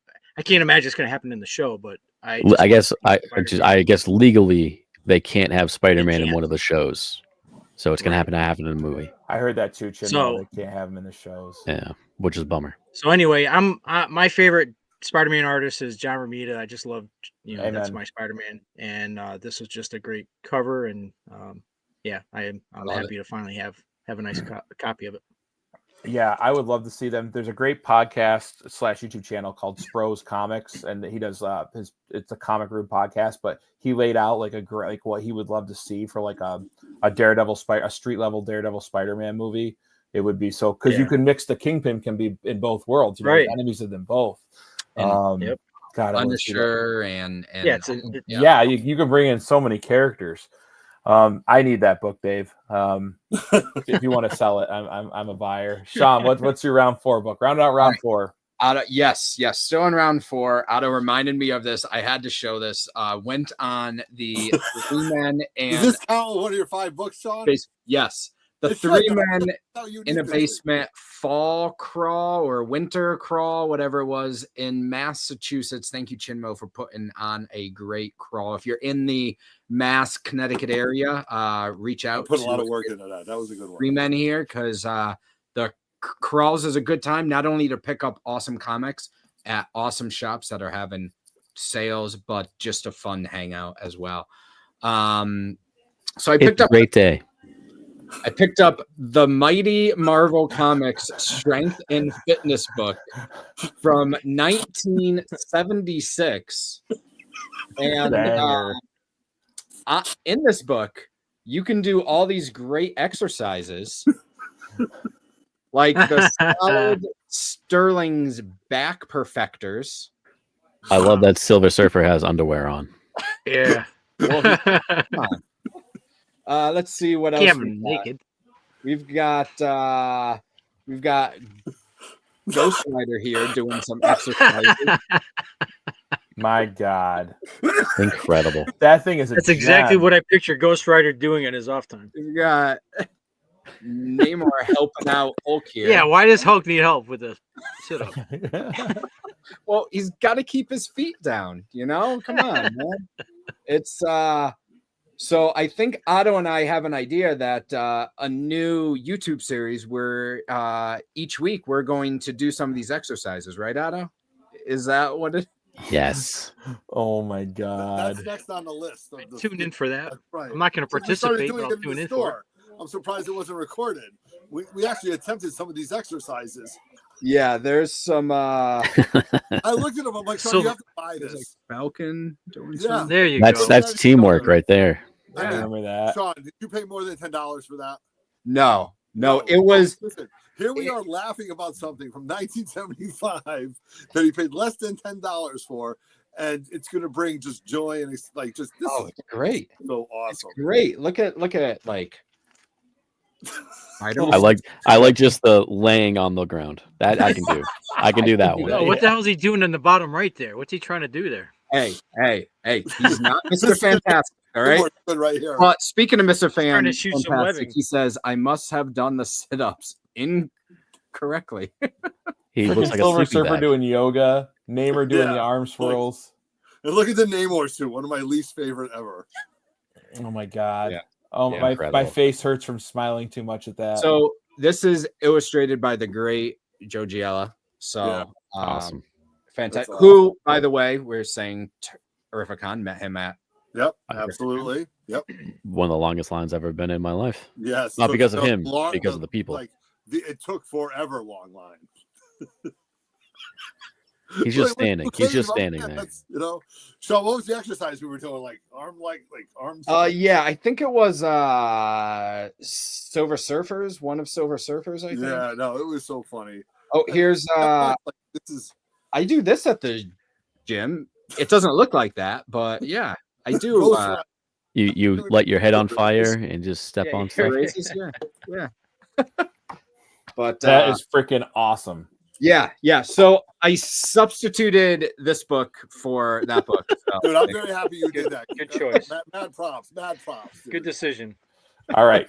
I'm going to bring, before we go into the final round, I would like you guys to promote what you got coming up. Let me bring the file in, and you guys can tell folks about it that might be in the area. Where is it? Right there. Tell me about this. Tell me about this, guys. Right here. All right. Well, let me just jump in on this. Is May 17th. The 3 Men in the Basement comic book swap is back. It is what you get every year plus more. It's still at the Angry Hair venue in Newington, Connecticut at 102 Payne Road. We've got 40 plus vendors. We're giving you 5,000 square feet of a one-day event that is probably something that we've been working on, and it's just been so amazing. You get a DJ, you get a food truck, you get vendors. Not only do you get vendors from the from north of Connecticut, you also get vendors from south of Connecticut, smack dab in the middle. You get an all-day event. You get an amazing Massachusetts. What's that? Massachusetts. We got people coming from New Hampshire this year. Yes. Then we have some New England. Talk about our raffle table. This is an all-day event. We have an after party as well, which we'll talk about in a second. But we have Sean. I think you can attest to this from someone that's vended at this, as well as we have a raffle table. Every vendor donates an item, whether it's a book, slab, raw, art, it could be a lunchbox that I won from Otto's brother. Yeah, it is. I still don't own that. And Otto was jealous of this. I'm very jealous of that. Yeah, and the awesome thing about the raffle is the vendors don't like to be like outdone by each other, so it's starting to be like a little competition now. So like, here, you guys. Oh, this is great. Oh, here. So they ask for a minimum of $100, but at full retail, the majority of raffle items are higher than that. So last year I won, and I put all my tickets into a Spider-Man 1 signed by Todd McFarlane, one of the ones with the red spider stamp on the back. So it's one of his 90s ones, but awesome event. It feels like family as well when you're there. So it's that type of show. Yeah. It's an all day event to hang out. I always tell people, don't even come and buy a book. Come hang out, meet new people. It's just a fun time. And I mean, if you are looking to buy, we have people like Very Gary and Streetside Anthony that like are actual vendors. But JNS Collectibles. JNS Collectibles. But then it's a lot of guys like us. I think Noah Broke Boy setting up for the first time. Biohazard. Noah, no way. So it's a lot of collectors just like selling stuff to buy more of stuff that they want, you know. It's a great spot. Yeah, it's great because you're getting collectors, so you're gonna get good deals on these books because they're selling stuff from their collection to buy stuff that they want. So you're gonna get great deals. It's not your typical vendors. You're getting other comic book fans selling their stuff. Plus, after the show, we have an after party with karaoke and appetizers and drinks. Last year was a huge success, so there's no way we couldn't do it again. Can I interject right here, right now? All right, listen. Roger says we want to always have an after party. That's what 3 Men in the Basement's all about. We hang out together, we buy comic books, we talk about friends, we talk about family, we eat together, we break bread together, we enjoy the night together, and when Roger wanted to do this karaoke, he's like, it's this amount of money. And I'm like, I want to do that. This is ridiculous. And he goes, no, trust me. So we got the karaoke guy. And I remember for the swap, I'm up at 5 a.m. Whether I'm on my way to Dunkin' Donuts to get the food, whatever, but I'm up at 5 a.m. At 7:30, maybe 8 o'clock, we're an hour into the after party with the karaoke. And I don't remember who it was, whether it was a vendor, a dealer, or just somebody that came. And they're just belting out like songs Joe. Time of their life. Joe, 360 Comics. I remember that Yeah, video. 360 Yeah. Comics. He was doing sabotage. Comics or Lunch Money Comics or even Justin Nemesis Prime. Noah was belted out some Rage Against the Machine. Yes. Yeah. And just to watch it was like, Roger, this is awesome. Because let's face it, you guys, these shows are work to go there, to plan for it, to show up and to make deals and da. It's fun, but it's also it's work. And then to have everybody come after the show and just get all that energy out, it's just amazing to watch. So that's why the 3MIB swap is a one-of-a-kind event. You know what I mean? So please, if you're planning on it, May 17th, it's just a lot of fun. I can't make it this year, but I will commit to next year. This year's the family trips. So I get to the 3MIB comic swap. Kids are welcome. I'll just go stay with Mike some night, and then we'll just drive down to it. My kids are at that age where they'll tear stuff up. I can't bring that kind of liability to a comic show right now. I dig it. All right, last round. I'm going to do the giveaway right after this round ends for the books that I showed. So anyone who hasn't been in, hashtag 3MIB will get you in the giveaway. I got 5 books to give away here. To start the last round, I got Chinmo. Since you were first to come on here tonight, what's your last book, man? My last book, which is funny enough, was number 1 in the order. This is a book that I've kind of collected stuff my entire life. I've reading books throughout late elementary school, middle school, stuff like that.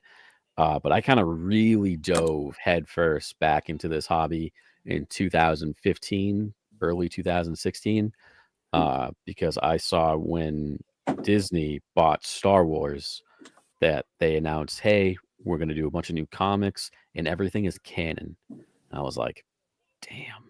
Okay, because I'm a huge Star Wars guy, and I remember seeing the action figure variants, and I was like, "You're telling me it's Star Wars, it's a comic book, and it's a action figure? Like 3 of my favorite things, all in." So these got me back into collecting. I'm only missing like 15 of them now, and it's mostly the exclusives. But this one I got signed. I don't know if you can see it because he signed so small, right down here. Is that John Tyler Christopher? John Tyler Christopher. Yep. I'm not gonna lie, I probably had like 20 or 30 of these signed, different characters. But these variants are what got me back into collecting. Honestly, I love it. It's honestly got me back in. They're so much fun. They're gorgeous. They're gorgeous. I still to this day on my pull list every week. I have like this new volume of Star Wars coming out, and actually he's doing like the Power of the Force ones now. They're on my pull week every list. I'm only missing a very, very few of them. If anybody has the black and white version of this one that they handed out in C2E2 2015, hit me up. But yeah, I absolutely love these books. I've been lucky enough to meet John Tyler Christopher a few times. I got this one signed from him at a Star Wars celebration in Chicago in 2019. He came to Hartford. Don't get me wrong, I love Terrific. Years ago. I love Terrificon and stuff. If you can ever make it to a Star Wars celebration, do it. Whether you're a Star Wars fan or not, they're absolutely incredible. Yeah, he's from like the Illinois Midwest area, but yeah, he travels a lot. But I love how little the signature is on these books. It looks like it's just part of the part of the cover. Like I bought a Boba Fett from him, and I had to like call him back, like, "Hey, dude, where's the signature?" He goes, "Bottom left part." I'm like, "Oh, okay." Yeah, he does them. Any book he signs, even like the negative space variants, he does it like that. But it's so cool. I love these. So honestly, these books really got me back into this. I guess that storyline you see behind me. That was a great story. I'm a huge Star Wars fan. I love John Tyler Christopher's art. I have the Man-Thing action figure variant he did. I had the guy who played him was a Terrificon sign it. But yeah, huge Star Wars fan. Those covers have always intrigued me. Modeling them after the vintage figure line was such a I bought. Yes, I grew up to. Dave, genius. You grew up to that. It literally got me back into it, and here I am now with 10,000 books because of this. Because of that. And I couldn't be happier about it because now I'm doing this. I got to meet all these guys here. It literally opened up a whole new world for me, to quote Aladdin. So this so because of these books, I'm in it for life now. I'm in. That's awesome. All right, Sean, very last cool. book of the night, my friend. All right. I am going to show the rarest book that I have in my collection. Really? I love it. Is it Turok #1? That would be freaking hilarious if it was Turek #1. Great book, by the way.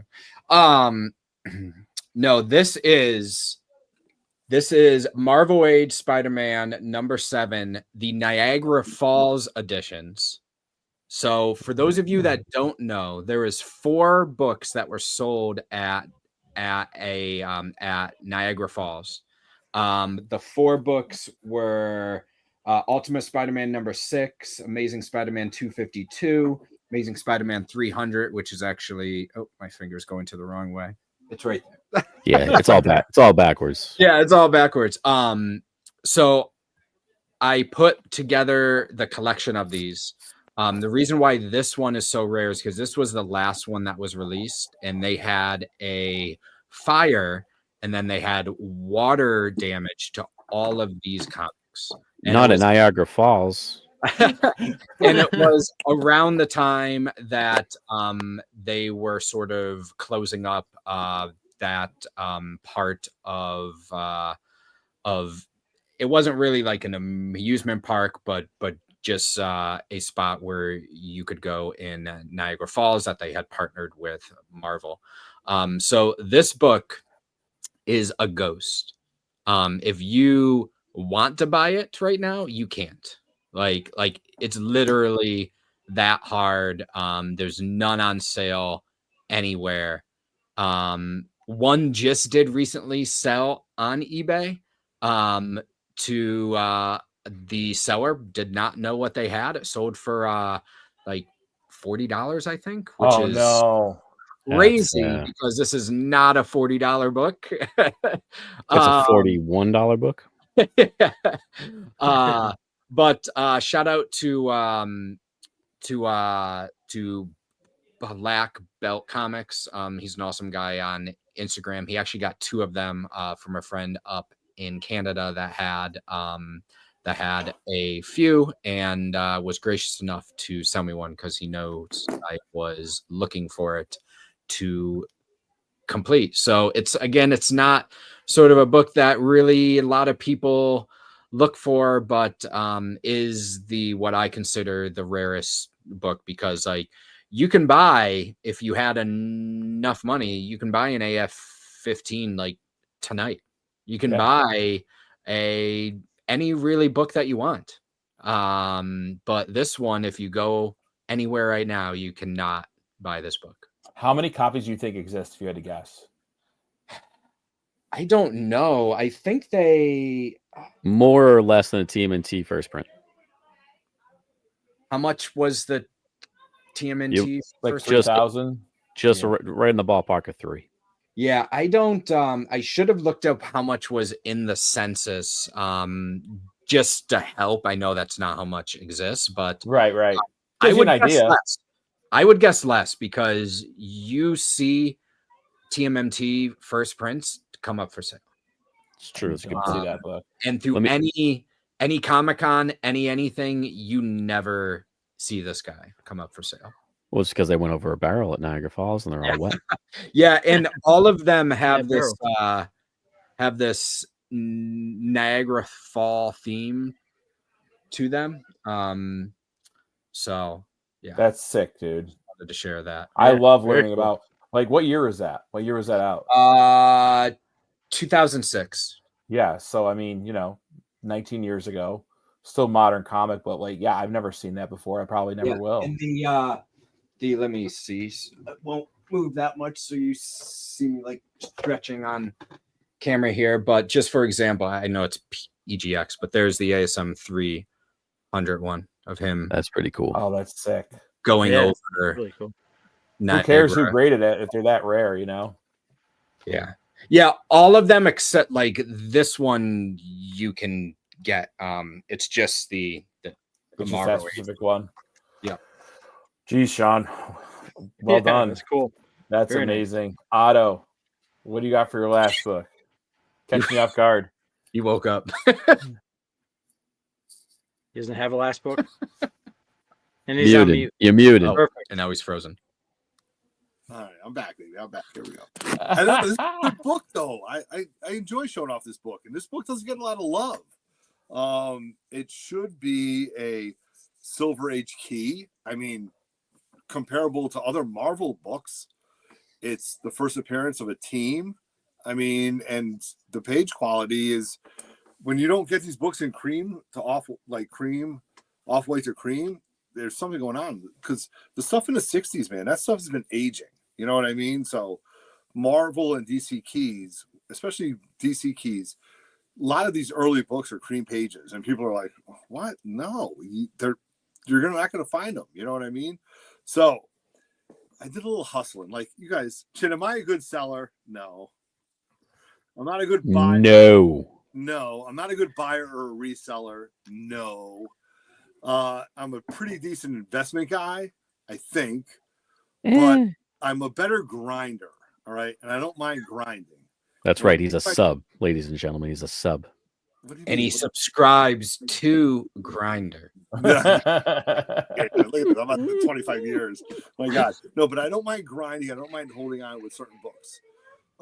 So I'm going to show you a book that's very, very important to me. And when I think about stuff, it's a DC Key. Can I ask my 3 Men in the Basement brethren, do you have any idea what this book would be? First Supergirl. Oh, wait, no. He says first appearance of a team. I said, yeah. Well, that's how I let it in. Silver Age, first team, DC.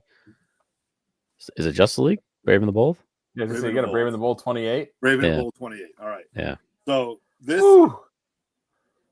my Brave and the Bold 28 4.0, off-white to white pages from 1960. Okay. This book had 24 hours passed, I wouldn't have owned this book. All right. So, story behind it is, here we go. What's the story? My LCS had a Walking Dead 1 and 2. Raw Dogs came in. I don't see that book that often. I am a Walking Dead fan. I don't own it, but I was like, they told me the price, and I'm like, I'm going to buy this in 2 weeks. We split it up. I bought them both. They both came back 9.8s. Ooh. So I have a Walking Dead 9.8 number 1, and I have a number 2. Some things that transpired and some whatever, and I sold the number 2 for fair market value. So now I'm holding on to this 9.8 Walking Dead number 1, which I'm a fan of the Walking Dead, the original series.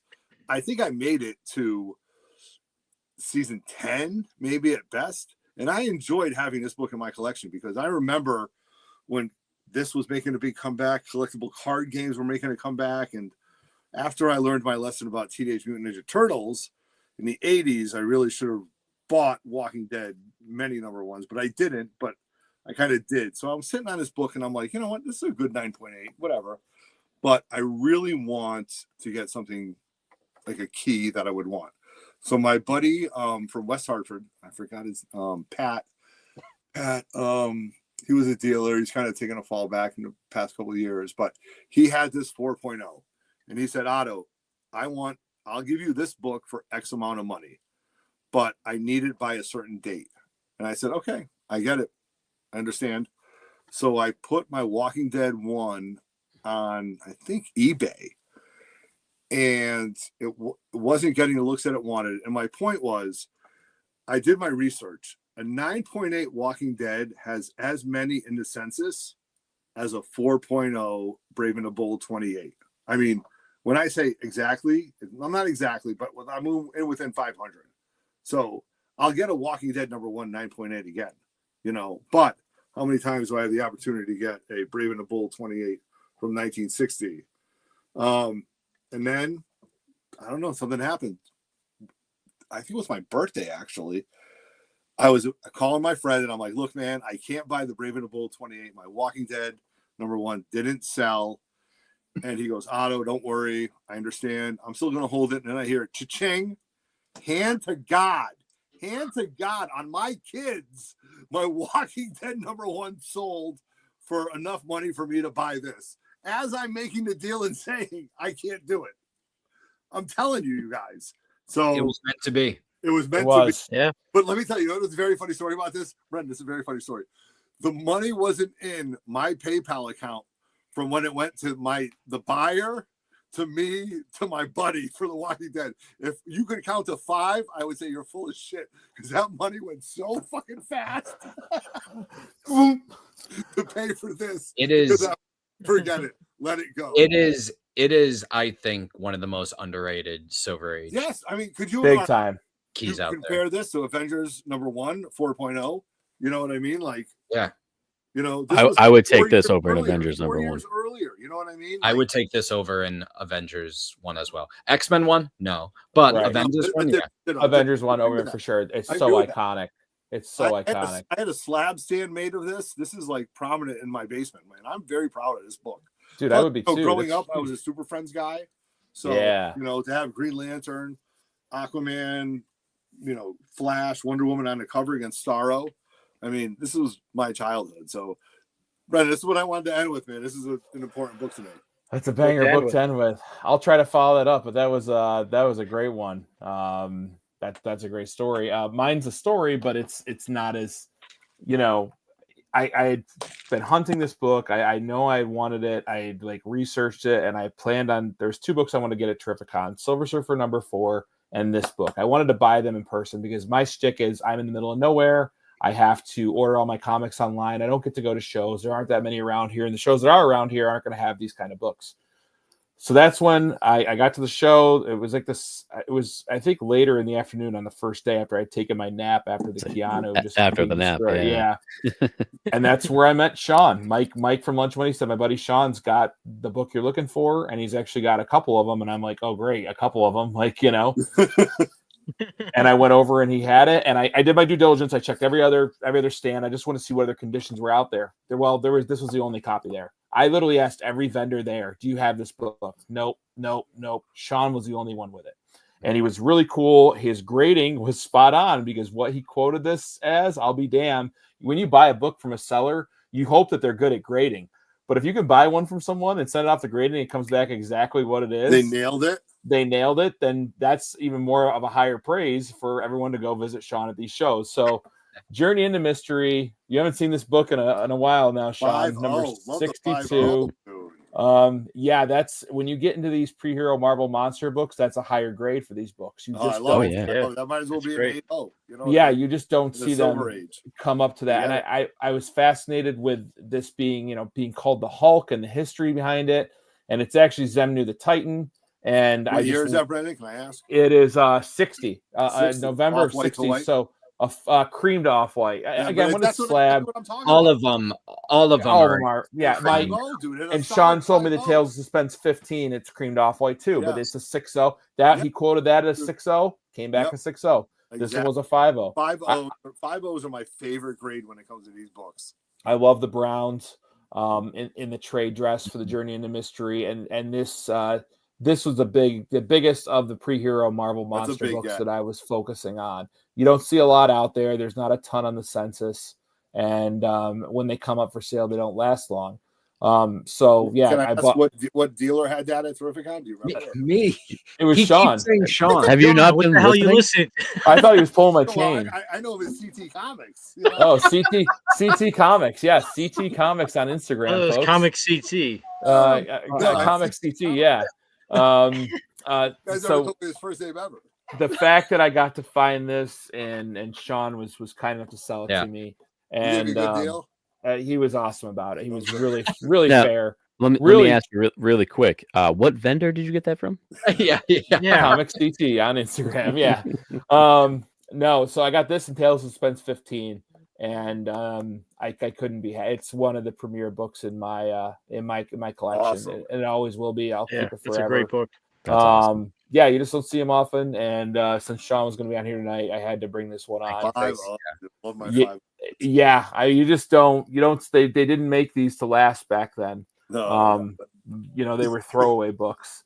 A full year before the Fantastic Four even came out. So this helped Marvel limp along. So that was my last book for the night. I had to bring out that was in an attic for God knows how long. So and you hunted that book. Is that how you got that? Stayed perfectly fine. The guy who I sell with, my friend Adam and I, that was found in an attic, which has been my only attic find ever. I know a You lot of others imagine? have other attic And there was finds. no mice bites, Brendan. No mice bites on that or anything. No, there's some chipping, some Marvel chipping on Yeah, the that's side. fine. It's not from a Mice mouse. bites, That's though, you know that's what I probably mean? from a printer that they didn't resharpen. You know. You can see where Sean took a bite out of it, though. Yeah. Yeah. But look at the spine, though. Yeah, Oh no, my God. super nice, Yeah. super Deep clean, colors, super. too. That's where most of the grade deducted was Yeah, this. Sean, was that bagged at least? No. So Yeah. that was in there with the JOA 1 was in there with Really? it. They as were just well like sitting, as that was all. So that was exposed to air in an attic. the first Supergirl, so Action 252 was Wow. in there. That is It was, crazy. and none of them were bagged and boarded whatsoever. There was some stuff that was like roached out, but thankfully somehow the good books were in the center. I mean, they must have a climate controlled attic to keep. I mean, No, you know, that's no unbelievable. oxidization or anything. No I nibbles, mean, nothing like that. Paper Yeah, quality. Wow. Yeah. Awesome story though. Awesome. Yeah, that's a great. That there's Good. 2 books I wanted and I got them. And Do you remember who you bought that from? What vendor? Comics CT on Instagram. All right, rounding us off tonight is the Dave the Brother. What's the last book for the night, brother? So, well, the other thing I just learned was that if you're not going to buy a book from Sean, just bring your books to him and he'll grade them for you. Yeah. Oh, yeah. Got Apparently he's spot good at on. 2 for 2 with me. All right, so I'm ending with one of my favorite books I got. I didn't know you So had that book. when I started getting back into comics. Got the splash page original art to it too, Otto. He owns the cover to that. I would tell So I bought it raw on eBay, probably about 7-8 years ago. I think I paid like $250 for it back then. Nice. And I knew I wasn't going to be able to afford, or at the time, I'm like, I'm never going to be able to afford or be able to get an ASM Amazing Spider-Man #1. So I'm like, well, what's the next best thing? Spider-Man Annual #1. First Why? appearance Because of of the villains? Because of everybody? Huh? No, because if you can't get the Spider-Man #1, you want that because it's got everybody in it? No, because it's the Annual #1. Oh, Oh, okay. I still love Sinister Six is my favorite. Yes, like Sinister supervillain. Six. Yeah. Yes. But this is this is Annual #1, and again, off-white to white pages. This looks great. But I bought it raw off of eBay, and like I said, I think it's paid like $250 for it. It probably took you a And- month to decide on it. No, back then I was a little more. It was a good price, so I pulled the trigger pretty quick. So, but I had it pressed. Spineworks pressed it, and there was actually some writing here. There was like some green, like a number that was written with like probably like a wax pen or something. They're called And, crayons. Ariel's like, yeah, it was like a crayon. It looked. I mean, I'm like, there's no way they're gonna get this off, but you can't even see where it was. They did such an amazing job. Good. I remember and, that. So this was like one of my favorite books because again, Annual #1. Pretty cool. That's one of my favorite books ever. I agree. I have that in the same. I don't collect Spider-Man, but I want that book just because of the Sinister Six and the cover. The Sinister Six. Look at the Ditko though. The This is Ditko great. artwork. Ditko crushed it. Yeah. You know what I mean? Like, yeah. To get those many villains and Spider-Man on a cover and make it look that awesome. yes, Yeah, Sandman, yeah. Vulture, Great book. Doc Ock. I mean, Well one of my done. favorite- That's what I'm ending with. Guys, Jesus, this is one of the most iconic shows I think I've done for this. Before I let you guys tell where people can find you, I'm just going to do the giveaway real quick. Yeah. let's do it.